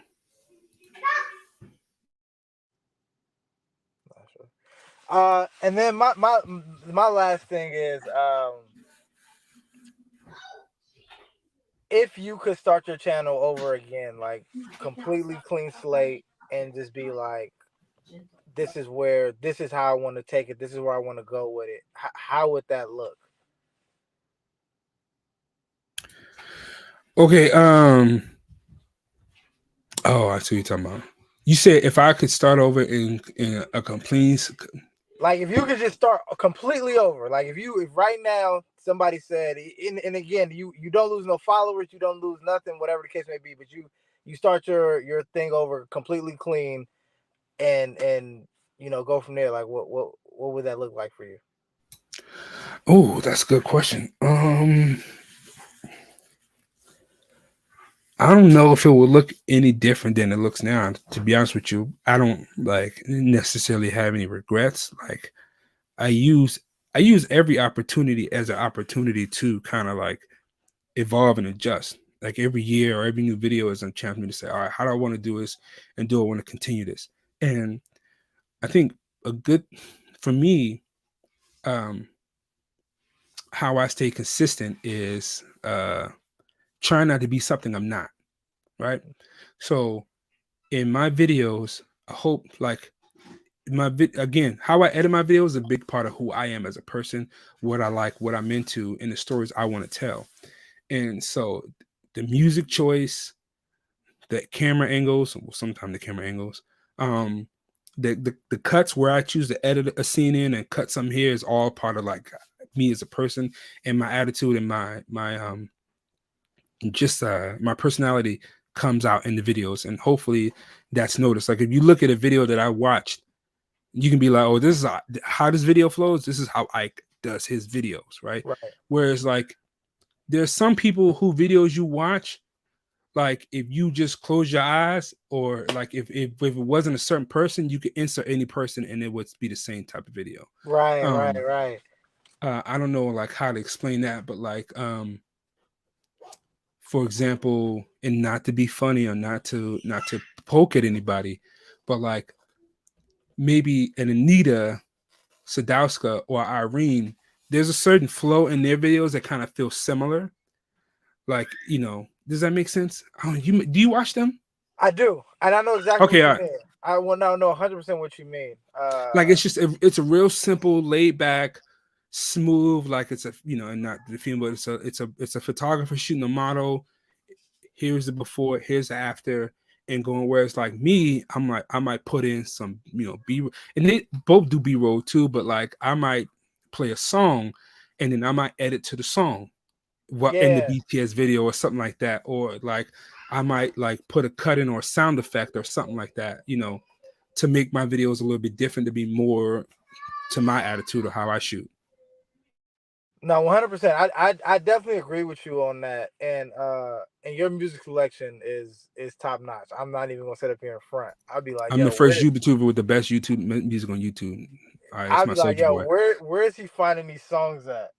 You don't understand how many times I have like, Alexa, what song is this? Siri, SoundCloud, bro. SoundCloud. I put a link. It's a link. I started a playlist called The Music That I've Used. Now it's not gonna have every song because I just started doing it in the last like couple months. But if you look in the description, it says if you like my music, here's a link, and then you can go to my page, and I have a playlist called Music That I've Used on YouTube. And even that is a gamble, because certain songs can get your channel clipped. So like there was a song that I used in the best of, or in the whatever that video is, in my lost tapes. Like at the end when I said wait there's more, and then I clipped the songs, the last song, there was one that I used that was amazing, and it got a copyright because I didn't know it was a real song. I was like, oh, this somebody's song is copyrighted, so I had to use another song. So it took longer to do that. So that's what took, that sometimes that holds me back from getting videos out, is because I spend so much time on trying to pick the right music that is not going to get me my channel clip. So, but when you do, my bad. One more. When you do the SoundCloud, is does it say? I'm not big on SoundCloud. So does it let you know like what's like royalty free or? Nope. You you're rolling the dice. Yeah. So I figured out a method to the madness. Like if you do flips or remixes of songs, typically you can get by, because if it's been remixed or if it's like an edit of a song, then the YouTube algorithm doesn't pick it up, and it can't be copyrighted because it's not the original song. But if it's a song, like let's say if I'm a DJ, right, and I start like making beats and stuff and putting them on, it might not be copyrighted, but then I might copyright it later on. So now you might get clipped if I change up my stuff.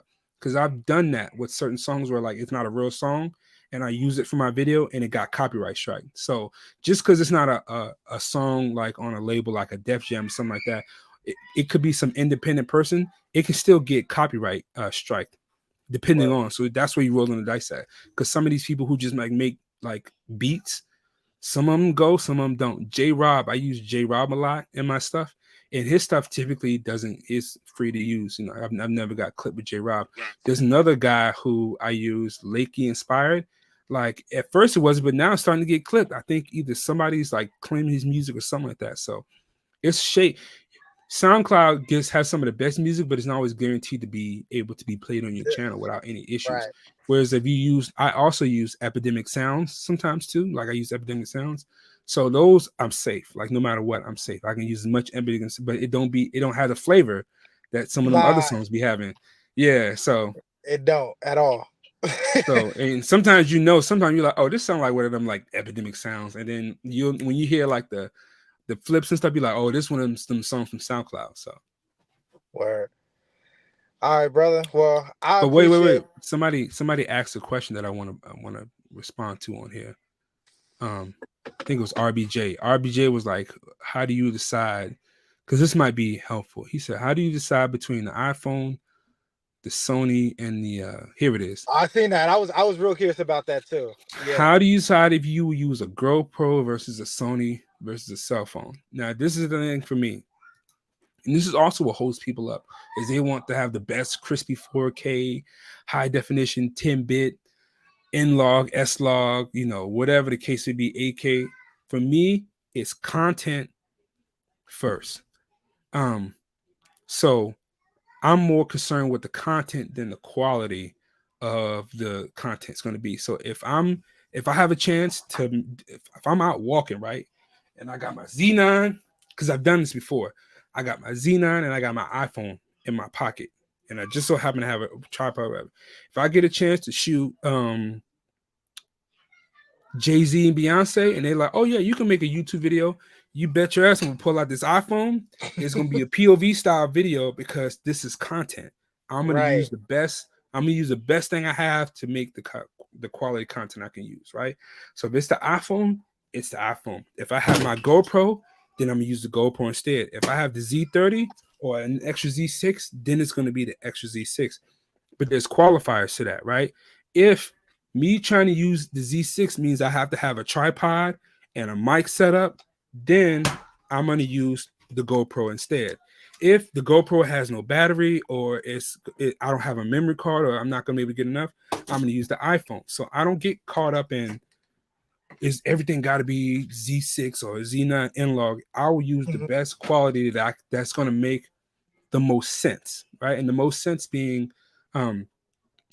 whatever I can use easily, because I'm a one-man band. So if I had a person shooting all the time, if I had a person shooting behind the scenes dedicated, my videos would look like Julia Trotti's or Manny Ortiz, like be really good quality, like high-end, like somebody shooting my videos behind the scenes like this. But I don't always have access to that. So I got to do what's going to be easiest for me to get the job done. I'm more concerned with getting the job done than what it's going to look like to y'all, because I know when I get to Final Cut Pro, I can mix it up and make it nice, right? But I'm more concerned with make sure I get the content. So don't let the quality hold you up. If all you guys are GoPro, start your YouTube channel with a GoPro. Have goals to make it better eventually, But if you all you guys GoPro, all you guys a cell phone, all you guys a cell phone. Like it's not the gear, it's the person, right? And it's back to that whole thing. Gear does not matter. It does, but it don't. Like if you make good quality content with a cell phone, make good quality with a cell phone. Just make sure you put your angles right and just make it interesting, and your video will get views because we care about the model anyways.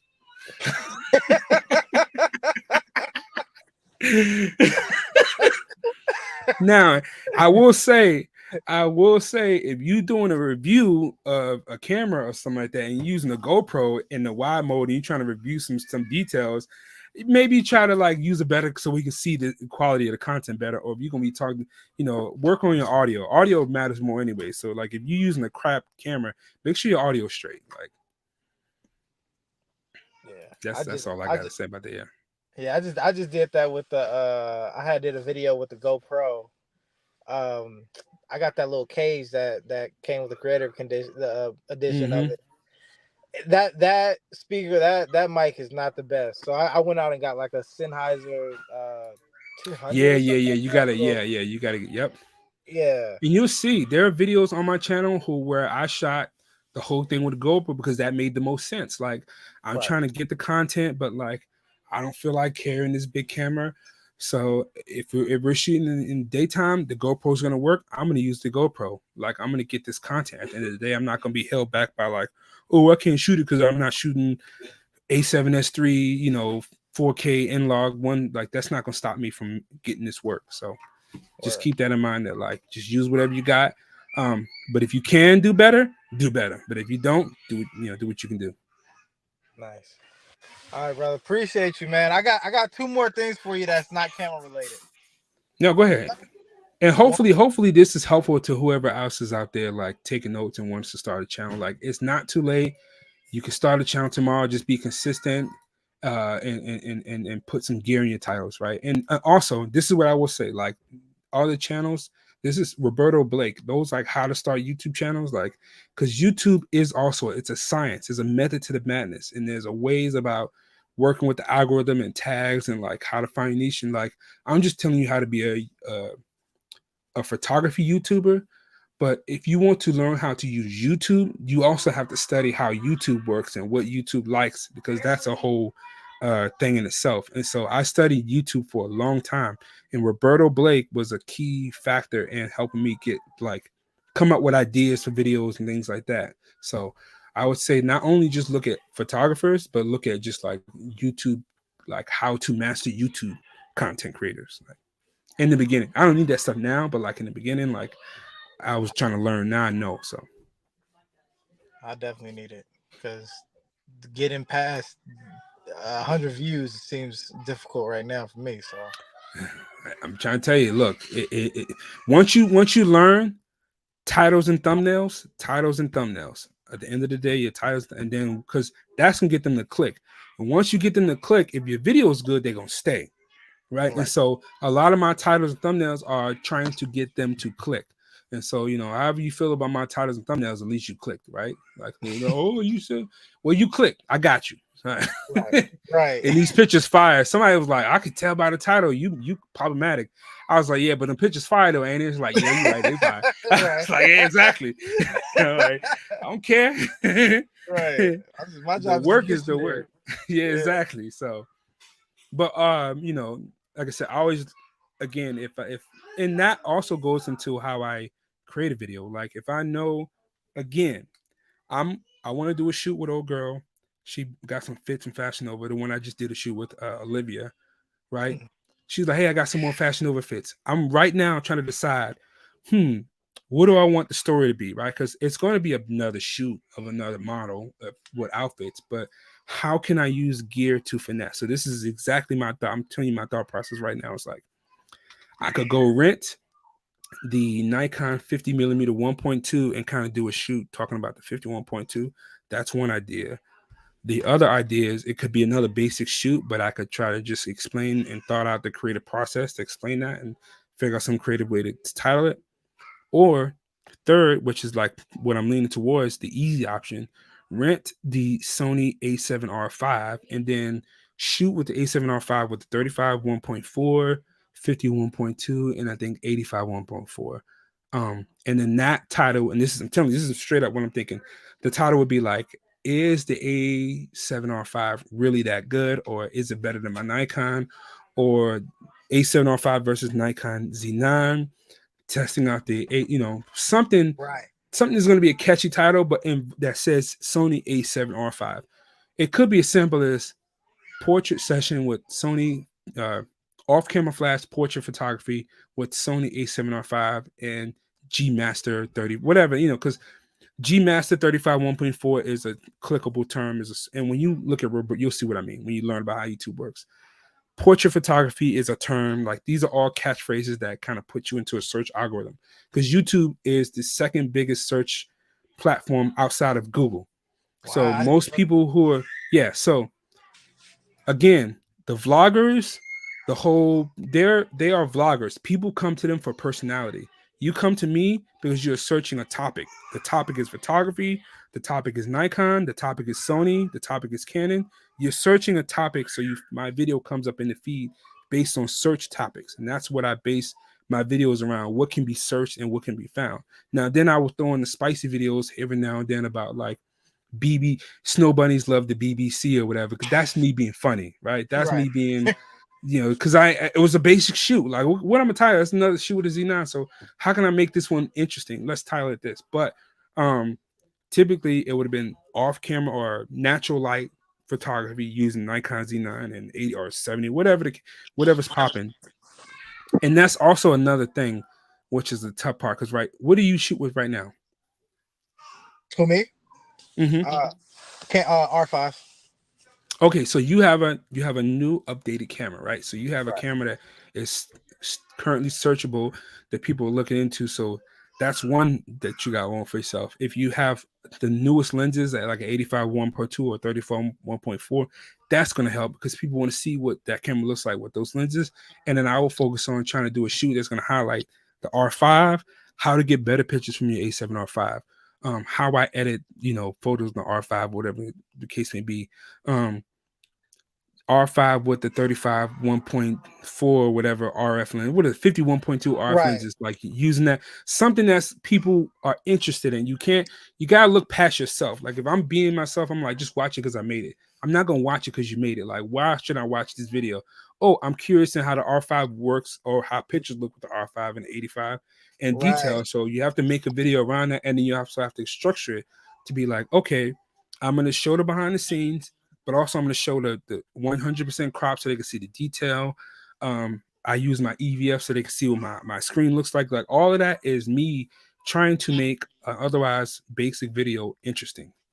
Word. Do you think? I know this is. I also have the Fuji X100V, right? So I know that's like a little hot camera. I mean, is it though? It's Fuji. Sorry, Fuji guys. Don't shoot me, Tay. but do you feel like for me, right, just starting out, do you think that it might be too early on to go like back and forth with Fuji and Canon right now, like on my channel, or do you think that is just kind of that's a good question. Like, do you want to start off as a Canon guy or the Fuji? I don't know. I don't know. I would say, I don't know. That's a tough one. I'd say do whatever's gonna get you what you're gonna grow the most from, right? So if the Fuji F100 is just your side camera, then keep that to the side for now and focus on the Canon. Because if the Canon is your home base, you can grow from the Canon. You can make more videos about the Canon. If you only own the X100V, you're only going to be able to make so many cool videos with the X100V, and it's going to stop. So if you're focusing on the Fuji, your audience is going to grow as big as if you can with the Canon, because you got more stuff you can do with the Canon, if that makes sense. Now, if you're like, hey, I have an X100V, but I'm also going to buy an XT5 in a few months, then maybe the Fuji might work for you, because you're going to grow your Fuji line. You can also grow the Fuji audience. But if you just got like this one Fuji, stick to Canon, make a few videos with the Canon so that you can establish that you are a Canon shooter, then throw in the Fuji as like a one-off type of thing. Like, hey, testing out the Fuji today, because what you do is you can build up your audience and say, hey, we shoot Canon, we like Canon. This guy shoots Canon. let's watch his Canon stuff. Oh, he made a Fuji video. We can choose to watch it or not. But after like 5, 6, 7, 8, 10 videos, they have brought into you. They brought into your work. So then you can make a Fuji video to throw them off a little bit and they won't get alarmed. But if I go to your channel and the first video is Canon and the next video is Fuji, I don't know who you are. I don't know what you're about. But if I go to your channel and it's like Canon, Fuji, Canon, okay, all right, he's a Canon shooter. He just shot with a Fuji. All right, this is a Canon guy. This is the box because it's him. We put you in boxes. This is the box I'm gonna put him in, and your work got to be good. If your work is not good, and that's one thing that people got to remember, your work got to be great, and the videos got to be good. Go ahead. You see me on YouTube live talking to my people. Why are you interrupting me? You go ahead. Yeah, go ahead. No, that's what I'm dealing with. And they moved me to this back room. Like this is they put you in the corner. They gave you the Harry Potter office. Yeah, exactly. Yo, bro. Anyways, but no, okay, Glow. What was I saying? I was talking about. You get good before you focus on anything. Get good. Make great videos. Take great photos. The rest of all in place. A lot of people decide to say, like, and you got to start somewhere, right? So remember that you also are just starting off. But a lot of you might be, and I'm not talking to anybody specific, but you might be wondering why my channel not going. You're working good enough, or your video is not good enough, or you're not telling the right story. So you might have to kind of figure out what is going to work for me and what took off, and then stay there. In the beginning, I used to do a lot of versus videos. I did a Nikon 50 1.8 versus the Nikon 50. So hold up a second. I'm gonna finish this. Shit, I did Nikon 50 1.4 versus Nikon 50 1.8. These are two f-mount lenses. I did that because he said Mike in the dorm room. Because I felt like that was something that people could use, information that could work for people that I could provide in my own flavor, right? So like nowadays I could do a Nikon, a 28 to 75 2.8 versus 24 to 70, because there are a bunch of gearheads who just like to look at comparison videos. So there's a whole audience that you could use for your Canon. Like you could do Canon 51.2 RF versus EF 51.2. Because there are people who might be wondering, hey, should I upgrade to the new one, or should I keep the old one? What's the comparison? If you only own one, rent the other one. That's another point. Investing in yourself and your channel. If you are taking your channel seriously, you got to invest in yourself. By that, I mean, investing in yourself means buying better audio equipment or better camera gear to make your videos better. Then do that. If you already have that, but you don't have any gear to use, rent that. Like I spent a lot of money renting camera gear just to make videos to grow my channel. It's worked out for me. As you can see, I'm here. But if you only got 2 cameras that you shoot with and you like, I don't buy gear, buy some gear, because that's going to help your channel go. Or you got to be the dopest photographer of all time that people can't help but watch your shit. Right. Now I'm definitely about that investment life. That's actually, you just gave me an idea too, because I personally been thinking about upgrading to that RF 1.2 85. Do you have one? I got the EF 85 1.2. You have the EF. Wait, there you go. Exactly. Rent the EF, rent the RF. That's your video right there. Do a comparison. Show what the difference is in the photos. Like I shot this one at 1.2. Is there a difference in sharpness? I seen a guy do a whole breakdown of the 51.2 versus the RF, the EF, and I was like, dang, it was really. I don't even shoot Canon, and I'm watching his whole video where he break down the two. I just like to be informed. Again, I'm competitive, so I got to know what everybody's doing. What's out there, I watched a whole video of him talking about a lens that I don't own and will probably never buy, but he just made it so good. He was a good photographer. His images were dope, so I was compelled to watch. But also, he did a great job explaining the difference. So I'm like, oh, the EF 51.2 is actually not a bad option if you shoot Canon, because it's almost as sharp. It has a little more, I won't get into it. You guys shoot Canon, But you get what I'm saying? Yeah. Like that could help you. And content like that we call it evergreen, where it's always going to be relevant. Like if I do a video talking about the new Canon R6 Mark II, that's only going to be relevant for the next like year or 2 or maybe 3, right? But if you do EF 85 versus RF, that might be relevant for the next 5 or 6 years, because there's always going to be somebody who might be wondering about this lens versus this lens.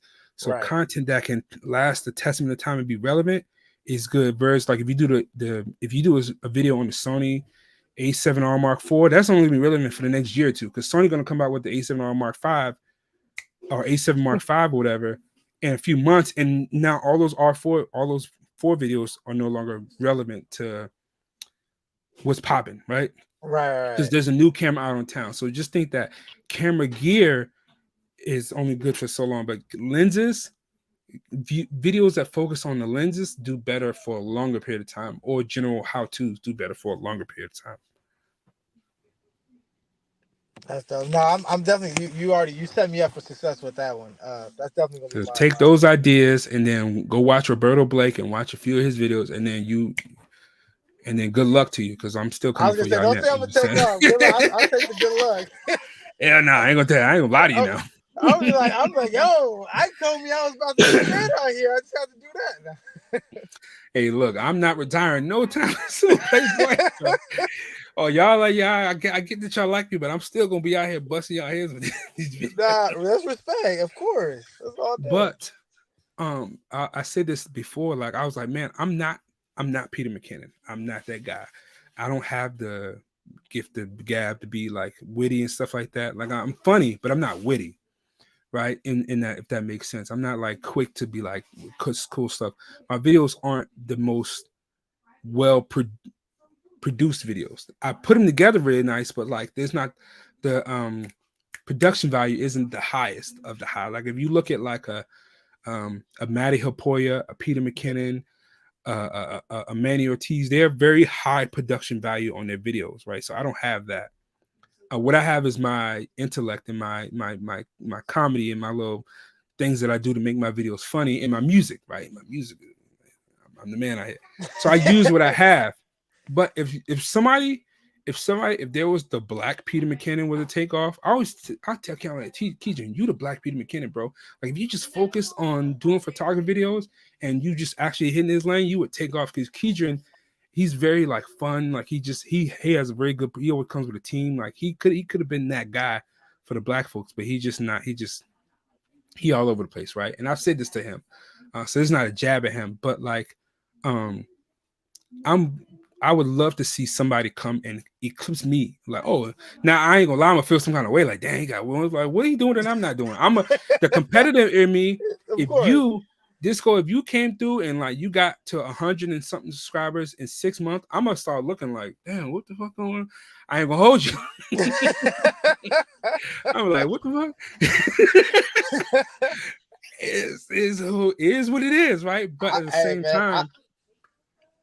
same time, for our people, for the black folks, I'm gonna love that, because at the end of the day, I want like us to also be representative and be a force in this space. So if it took somebody saying, oh, I could do that, like, all right, that's a good thing and a bad thing, because then they looked at my shit like, anybody can do this shit. Like, damn, that's how you feel. right. All right, cool. So be it, right? Didn't do it, right? Because I would never look at Peter McKinnon and be like, I could do that because I can't. I ain't doing that shit. But if you can do it, and take it to the next level, because like I'm currently the highest black YouTube star with the most subscribers, but I'm not the best. Like I know that there's people who are better than me that could do. I know things that could be done a lot better than myself. I'm just not the guy to do them. If you're the guy to do it, then take over and go past me and go further than me, and I will have your back and I'll root for you. And I'm still gonna be looking like shit. How you getting all these views?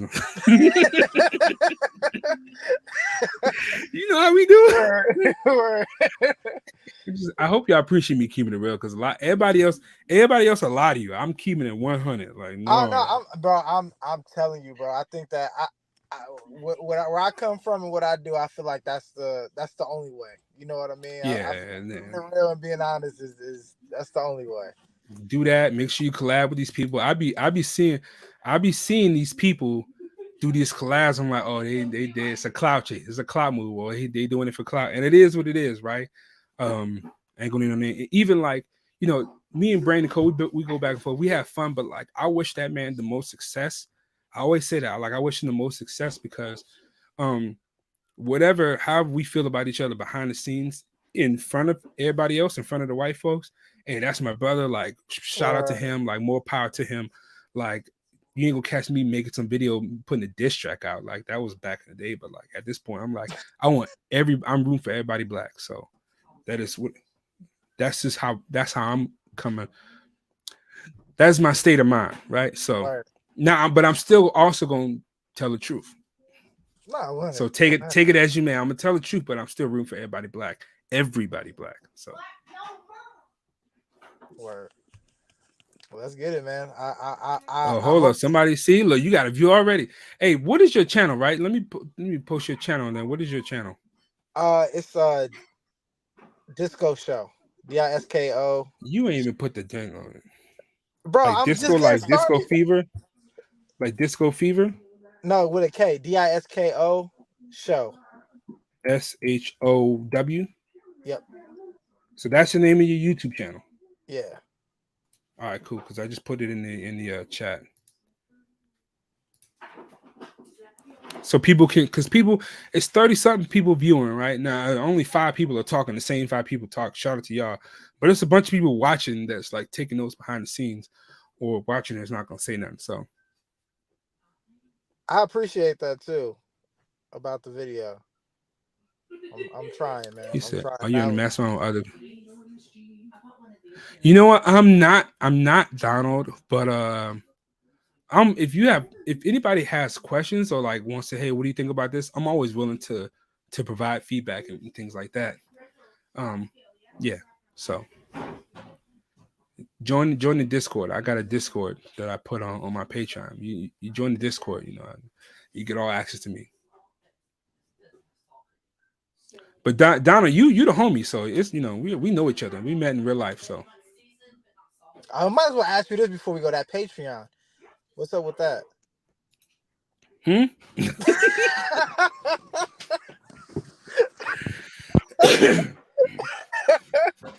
Yeah. Remember when I said it was gonna be good times and bad times on YouTube? That's why the Patreon exists, okay?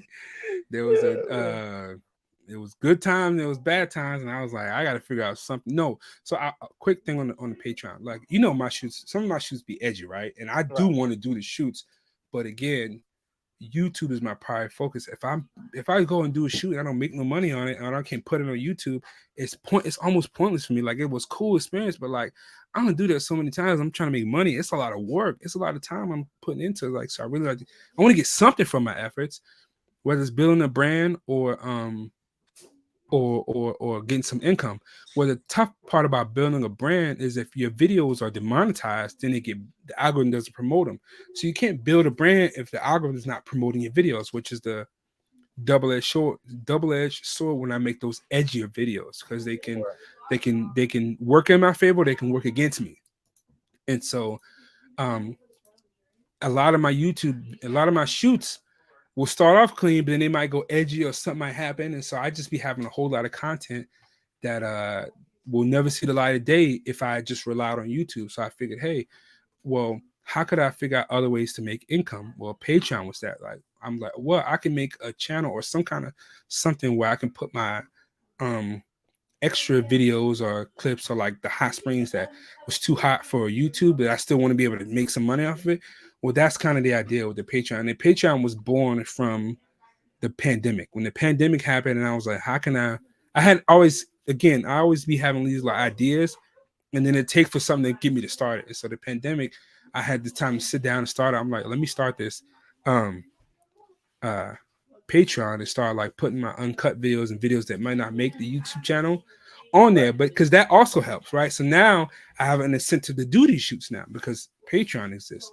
So like, there's a bunch of stuff. I'm gonna see if I can pull it up here. I'll pull it up on here.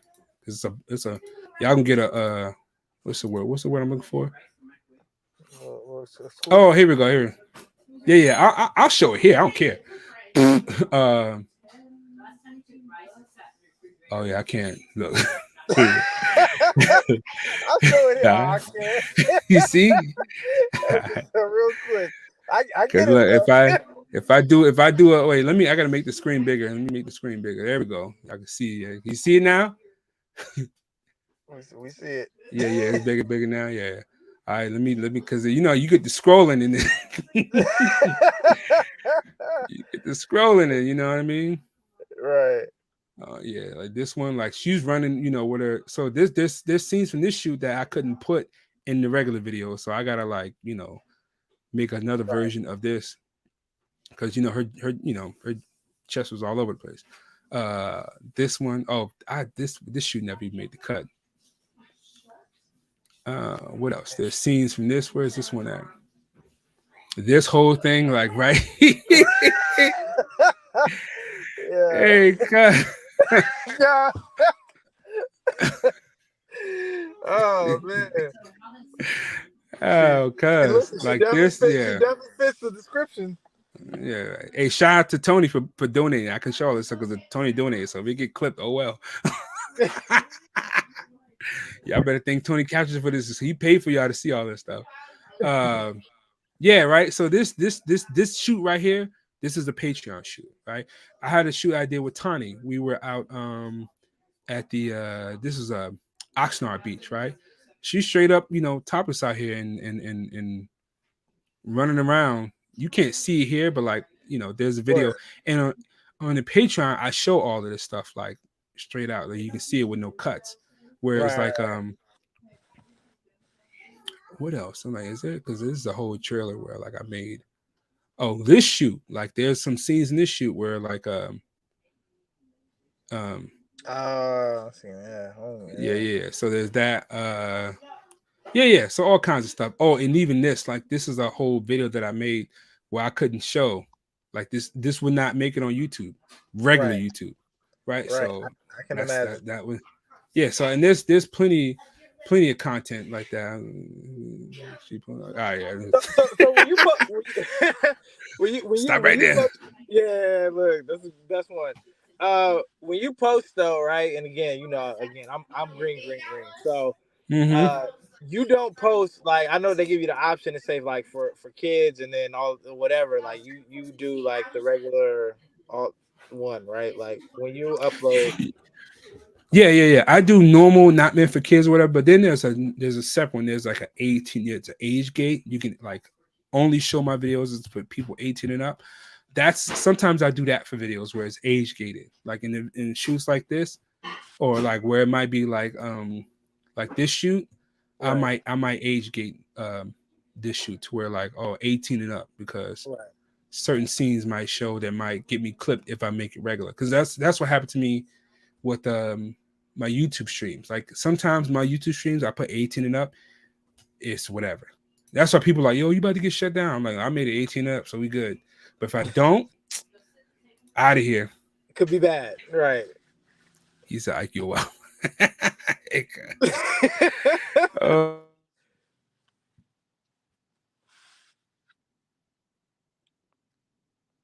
did it shut?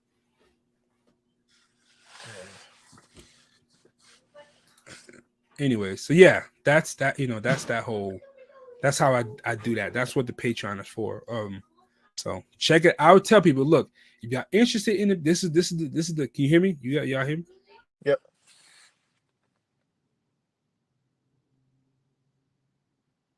Yo. Can you hear me? Yeah, I hear you now.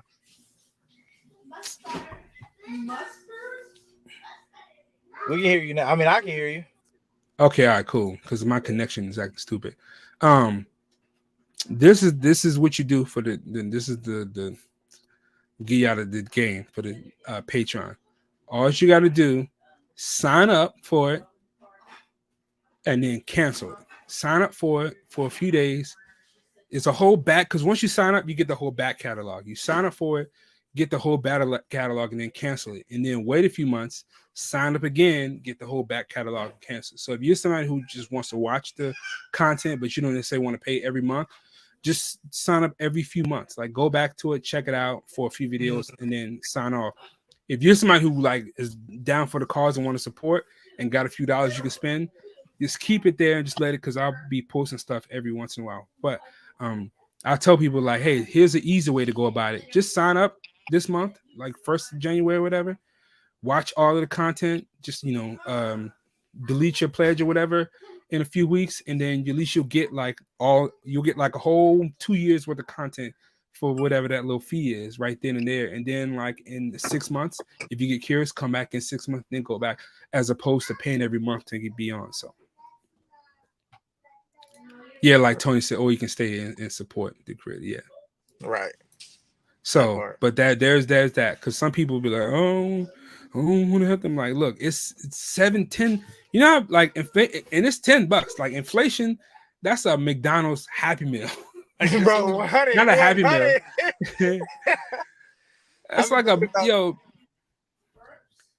it's 2 coffees. It's 2 coffees. Like, spend 2 coffees. Help me out. Buy me 2 coffees. Support the Patreon, like, and you get something out of it. I'm not asking for money for nothing. Like, I'm at least putting some content out there. Dang, you know what I mean? So, yeah, that's that. So, but that's one of the things I want to work on this year is making more content for Patreon. What I get caught up in, and this is where then I'll be transparent, because I'm trying to be competitive and stay up on YouTube. Sometimes I gotta pick one. I gotta pick Patreon or I gotta pick YouTube. I make way more money on Patreon. But also YouTube is important to me. Like, it's just as important YouTube as the money I'm making from Patreon. So sometimes I'll put more attention on making videos for YouTube and less attention on Patreon. So I gotta get better about that. And so that I want to work on that this year, because sometimes I felt like, screw YouTube, I'm just gonna focus on Patreon because that's where the money comes in at. Really? But then, like, if I do that, my YouTube might not grow. It might stop growing. So it's like one kind of feeds the other. It's like, well, how do you get more people to sign up for your Patreon? Make your YouTube channel bigger so it brings in more people. Well, how do you keep your Patreon going? Make more Patreon videos so people keep wanting to pay. So it's like, it's a battle, right? It's a battle that, like, I have to fight internally, and time management. Just me trying to make sure I make better use of my time, and also me feeling free to make stuff, right? Because sometimes now, going back to that thing, I get caught up in every video got to be an Ike video. It got to be made a certain way now, because I didn't put myself in a box where, like I just told you, when you watch my videos, the music be nice, it be cut, and so now I can't make no basic video, because now, like, if I do, I done fell off, right? So, but sometimes that's what it takes for me to get something out, is for it to be basic. So, you gotta weigh the pros and cons of everything. Yeah, hey man, I my gratitude is with you, bro. I really truly appreciate all the game, man, because it's, he's starting this. That's why, like, I don't even know if you noticed when I sent you the message, but it was kind of late. I was just sitting there, and I think I was editing the video, and I was just like, yeah, let me hit this dude. You see, I want to say, you see how easy it was for you to get for this to happen? You just sent the message, and I was like, fuck it, what's good? All right, come on, let's go. Nah, that's what I'm saying. You're a real one for that. Like, I it was a shot in the dark, but I was like, I hope, but you a real one, man. That's why I say I appreciate it, because this is real game. It's a real thing, and a lot of people, I don't take for granted that it's a business. You know what I mean? Mm-hmm. So to ask somebody to help you on a business, it sometimes a lot of people like, or like you said, they'll kind of give you some BS and then be like, good luck. You know what I mean? Yeah. You right, Tony is funny. He said, I always been for the people. Yeah, Tony. I'm feeling like, man, am I too accessible? Do I need to build back? Because I'm the only I'm the only person that be doing live stream. I be looking at Manny and the rest of them. Manny don't ever go live. If he do go live, he going live with Jessica Kubasi, right? Right. Brandon Cole don't ever, he go live, but he go live on Instagram. Nobody else goes live. Nobody else is just talking to the people. Like, and even just going live is one thing, but just sit here and just talk shit and just be transparent, be honest. Like, I'd be like, man, maybe people feel like I'm regular and I gotta peel back and be exclusive for the people to be like, nah. That's what I literally seriously had that thought. I was like, you know what? I might just stop going live. You know, I ain't go live every 6 months. Y'all get too much from me. I giving y'all too much. Nah, you the GOAT, man. Stay being a GOAT. Stay being you, bro. It's appreciated on a different level, man. Ain't no money and power to the people.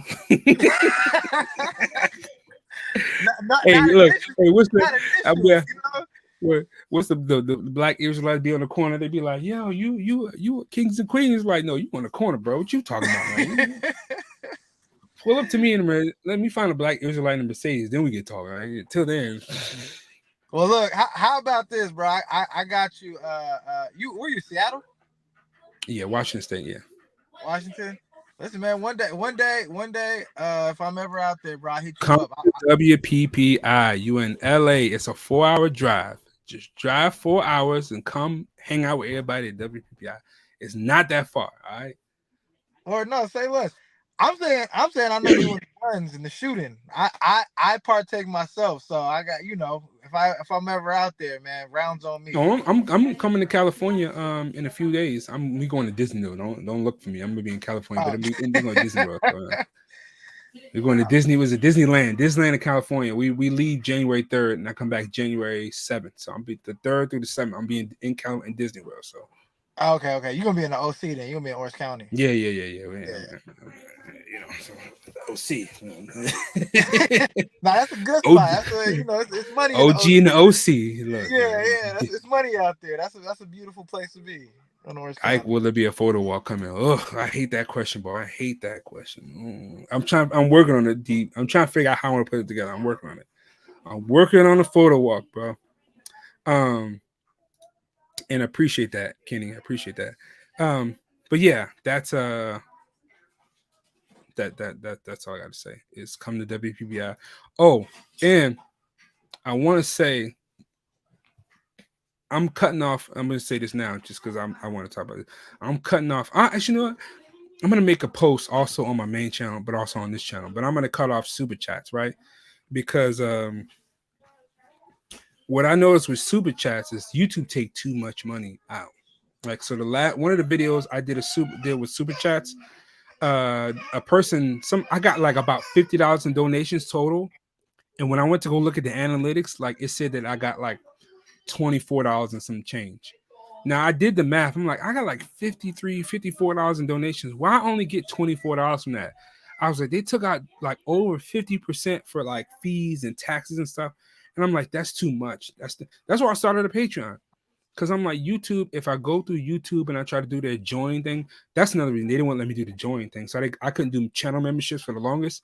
So I said, screw you, I'm going to do a Patreon because I couldn't do the membership thing. And then when I realized that Patreon take up way less money, I was like, I'm going to keep this. I'm not going to do it. So that's why I don't have a join page on my channel or membership thing, because it's stuck to Patreon, because YouTube take too much money. And then with super chats, I'm gonna start to cut it off and just, it's whatever, because like it takes too much money. And I appreciate people wanting to give money, even if it's $5, like Tony, what you donated. But part of me is angry that, like, imagine you, like, if I'm watching your channel, I'm like, yo, I love Disco, I want to donate $20 Disco, and to find out that you only got $9.50 out of the 20 that I gave you, I feel some kind of way. Like, why I gave you 20 if you only gonna get 9? Why can't I just give you the $9? Like, so right. Yeah, I feel like, so it's not just about me, it's about you guys too. I don't want you guys giving me money that's not going to get to me. Like, I don't want you saying, oh, here's $40, but you're only gonna get 20, 19 and some change of it. Like, that's not cool to me. So I'd rather just rather have you guys donate to a PayPal or something else, or figure it out some other kind of way. I mean, I ain't struggling, you know what I'm saying, I got the Louis bag. Let them know one time. Don't ask them where I got it from, though. You know what I'm saying? Shout out to Mexico. Anyways, okay, all right. Any questions?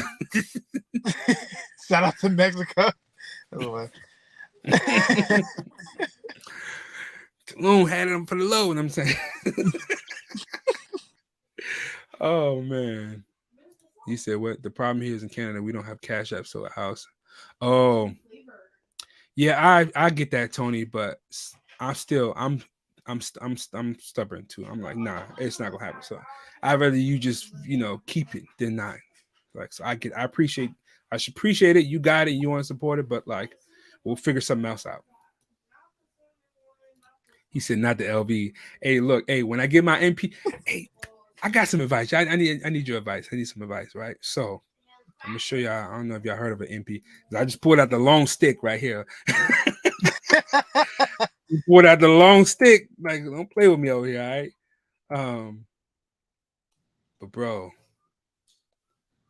they got this my local shop got one MP. I hope they still got it because I'm talking to y'all, and they might not even have it no more after this. I gotta show you this real quick before you leave. Stop screen percent. Screen share. Chrome tab. There we go. Can you see it?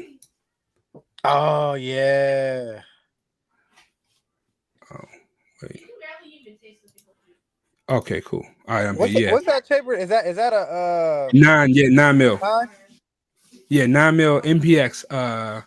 They got one of my local joint for like 20. It's 2,100 plus tax. Dang. And it's 20, right? So I kind of got it. I mean, it's coming. It's on the way. I kind of got it. So part of me is like, kind of do I go and just go out and get it now? Because these are hard to find. That's not, they're hard to find. They're rare. So if you can find one, good luck getting one. And so when you do, you like it's a tough. So I'm like, oh, I found one, and I kind of got the money. I could buy it next month. But it's like if I go and spend this damn near $2,400 after tax, probably gonna be close to $2,500. If I spend that on this, what if Nikon come out with the Z8 like in February? Nah, hey, bro, I swear to you, I just had the same. I literally just had the exact same debate with because I'm a huge fan of the Chris Vector, right? But yeah, but out here it's it's hella dumbed down, like all our gun laws. Yeah, because yeah. So it's like buying it's like why like. He said not the Draco. No, I didn't Draco. Yeah. No, I get that, and so I'm like.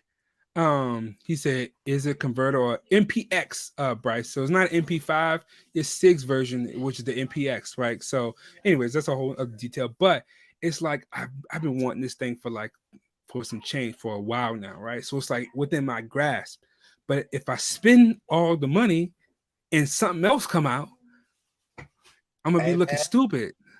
Hey, this is what I think you should do. I think you should spend the money, right? And then look, hear me out. Spend the money, and then just do what you don't do and start vetting out Nikon and sending them emails. Hey, God, you funny, right? You funny. Look, like so. I'll give you a little insight. Like this Z9, right? Is great as the Z9 is. I didn't have to buy it. Part of me wanted to buy it because of YouTube, right? I would say that YouTube was a big decision in me buying a Nikon Z, a flagship camera. Of course, I do this for work, so I can use it for my job, and it does come in handy. I love it. It's my go-to camera, but I didn't have to buy it. But YouTube was a big part of me buying this camera for content and keeping up with the Joneses or whatever the case it be, right? Think what you want. That was part of my decision. It was a bit of a clout move buying a Z9. It is what it is, right? I'll be honest with you on that. Some people won't. I will. With the new camera, with the Nikon Z8 coming around the corner, I'm like, man, like I could use a second camera because as much as I love this camera, it is bigger and heavier and bulkier. It'd be nice if there was a Z6 size camera, but that had the capabilities of the Z9. So like with the rumored new camera coming out, I'm like, man, it'd be nice to have something like that. So I'm like, do I want to jump on that camera and try to get that, or just hold into what I got because this is fine. I don't need a new camera and spending money on something else. So that's where I'm at right now. Now my kid yelling in the background. Nah, I mean, listen, man. I don't know. Are you like I don't know how you seem like an enthusiast, right? This is what I always do. I'm gonna be honest with you, and I don't want to say I'm incriminating myself because it's legal, yeah. But whenever I get to that point, honestly, I buy a lower and start a build, like, and just do like a cheap build just to kind of like. Nah, it's got to be it's got to be that. It's got to be the MPX, bro. Yeah. Bro, look, you look here, nah. I want to do that too. I want to do that too, but also the other part of me is that like Washington just and they just did a law to where like you can only do 10 rounds in a magazine, right? I'm scared that they're gonna do some stuff to be like, you can't buy this. I'm want to get it before they try to take it away, right? So part of me is like rushing to try to jump on it now before it becomes like you can't find it or it's too hard to find. Yeah, Because I'm like, I can always do a lower build. I can do that anytime. But this one, this is like it's right there, and like, bro, if you got the money, we can sell it to you. But I'm saying this, I might go back to the joint today and it might be sold, and then I think this is my unpopular opinion, right? I think you should go ahead, man, and sell a Louis bag. You know what I mean? So you try to get me to scam somebody? Let me tell you something now. Let me tell you what I paid for that. Ain't gonna get me nowhere near. Nah, but what it costs in the stores, I could get the money for, but what it costs in real life? Where jokes aside, though, with that stuff, bro, really taking consideration, because if Washington is getting anything like California with that, it's bad, bro. Like it's that's why I gotta get it while I can. That's why I gotta get it while I can. So I'm trying to, it's within it. And I ain't even gonna hold you. Me buying that, I'd have to sit down for a little while. Like I had to sit still for a little bit after that. But I'd be happy. It'd be behind my back on the stream. Like I got in the wall. I got a spot for it right here. Right. It's a piece of art, man. Art ain't, exactly. So now I just wanted to throw that question out there because I'm like, I've been going back and forth ever since I went last week and looked at it, and I tested our Glock 19. I'm like, yo, I might have to join Team Glock. You know what I'm saying? I got Smith & Wesson, but it might be a Glock coming out here. But that's after. I'm not. So listen, I'm gonna be honest with you here, right? So I carry a 17. Right. Oh yeah, that's what I tell you. Oh, I tried 17 is nice. 17 is it's a beautiful gun. It's I got the 17 because I eventually wanted to switch out the slide to do competition with the 34. Mm-hmm. But that 19, nothing like a Glock 19. Oh really? Nothing like a Glock 19. Okay. Glock the only 19 thing I didn't like. I was gonna say the only thing I didn't like about the 17, I felt like the grip. Yours got the grooves in it. This didn't have the grooves. I think it was the newest generation. So I felt like the grip was a little too thick. I was like, I wish it had the grooves with the hand because I could have grabbed it a little bit better. But otherwise, it was a smooth shooter. I was like, oh, the 17 might be, but I've been looking at 19, so I might do me a little 19 Gucci build later on in life, Bro, hold on. I'm sorry. 19 is always gonna be around. Let me see if I got my baby on me right now. This is bad. Oh, Gucci'd out. Oh yeah, same here. You got custom slide work. Yeah. Yeah. See with the magwell with the yep. Yeah. See, that's for like with the trigger and all that. Like, yeah, we talking about some other stuff, everything. Right. Oh, Jay, what's up, Jay? Oh man, yeah, no. But we getting off topic. We talking about something else. But you see what I mean?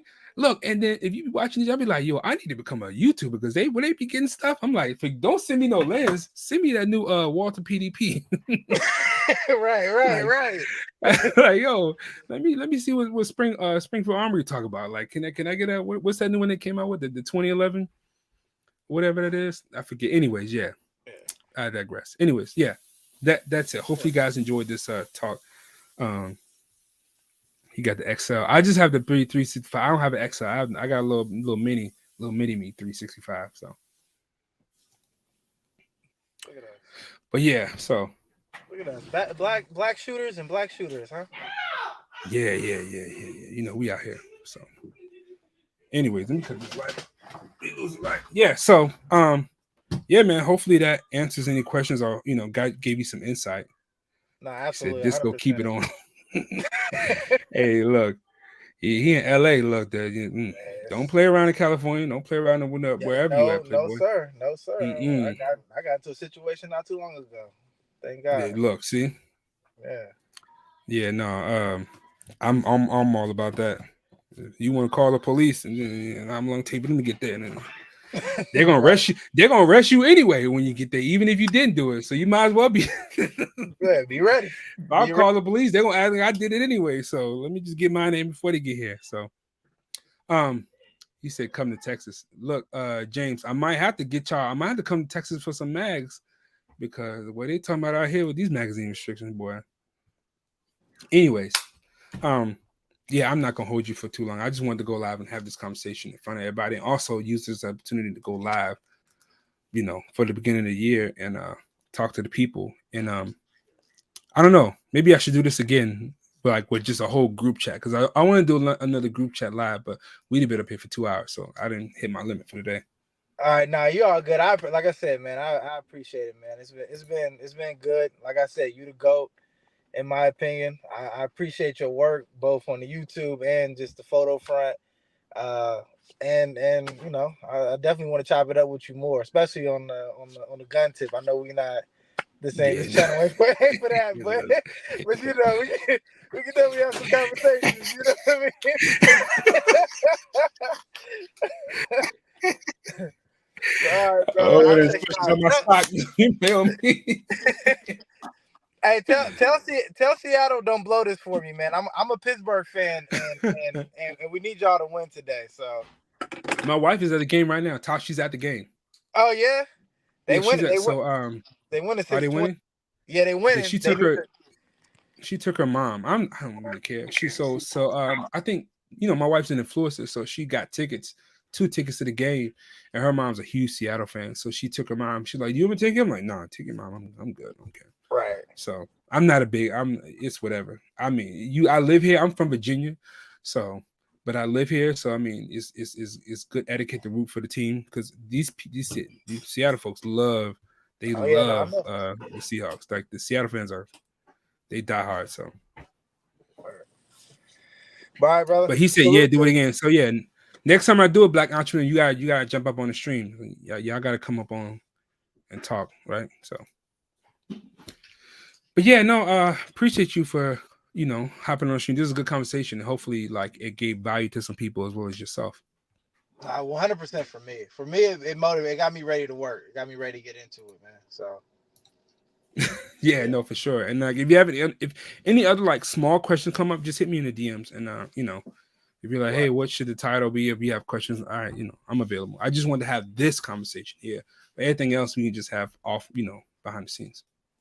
Dope. All right, brother. Appreciate you, man.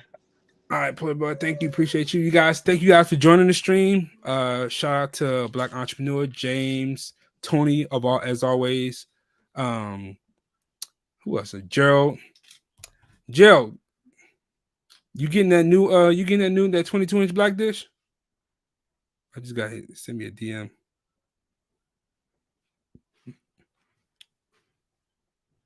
Joe, what's this? Is this 300 blackout? Super small compact pistol so you can use it. Oh. Is that 300 blackout you sent me, Joe? Silas, they had a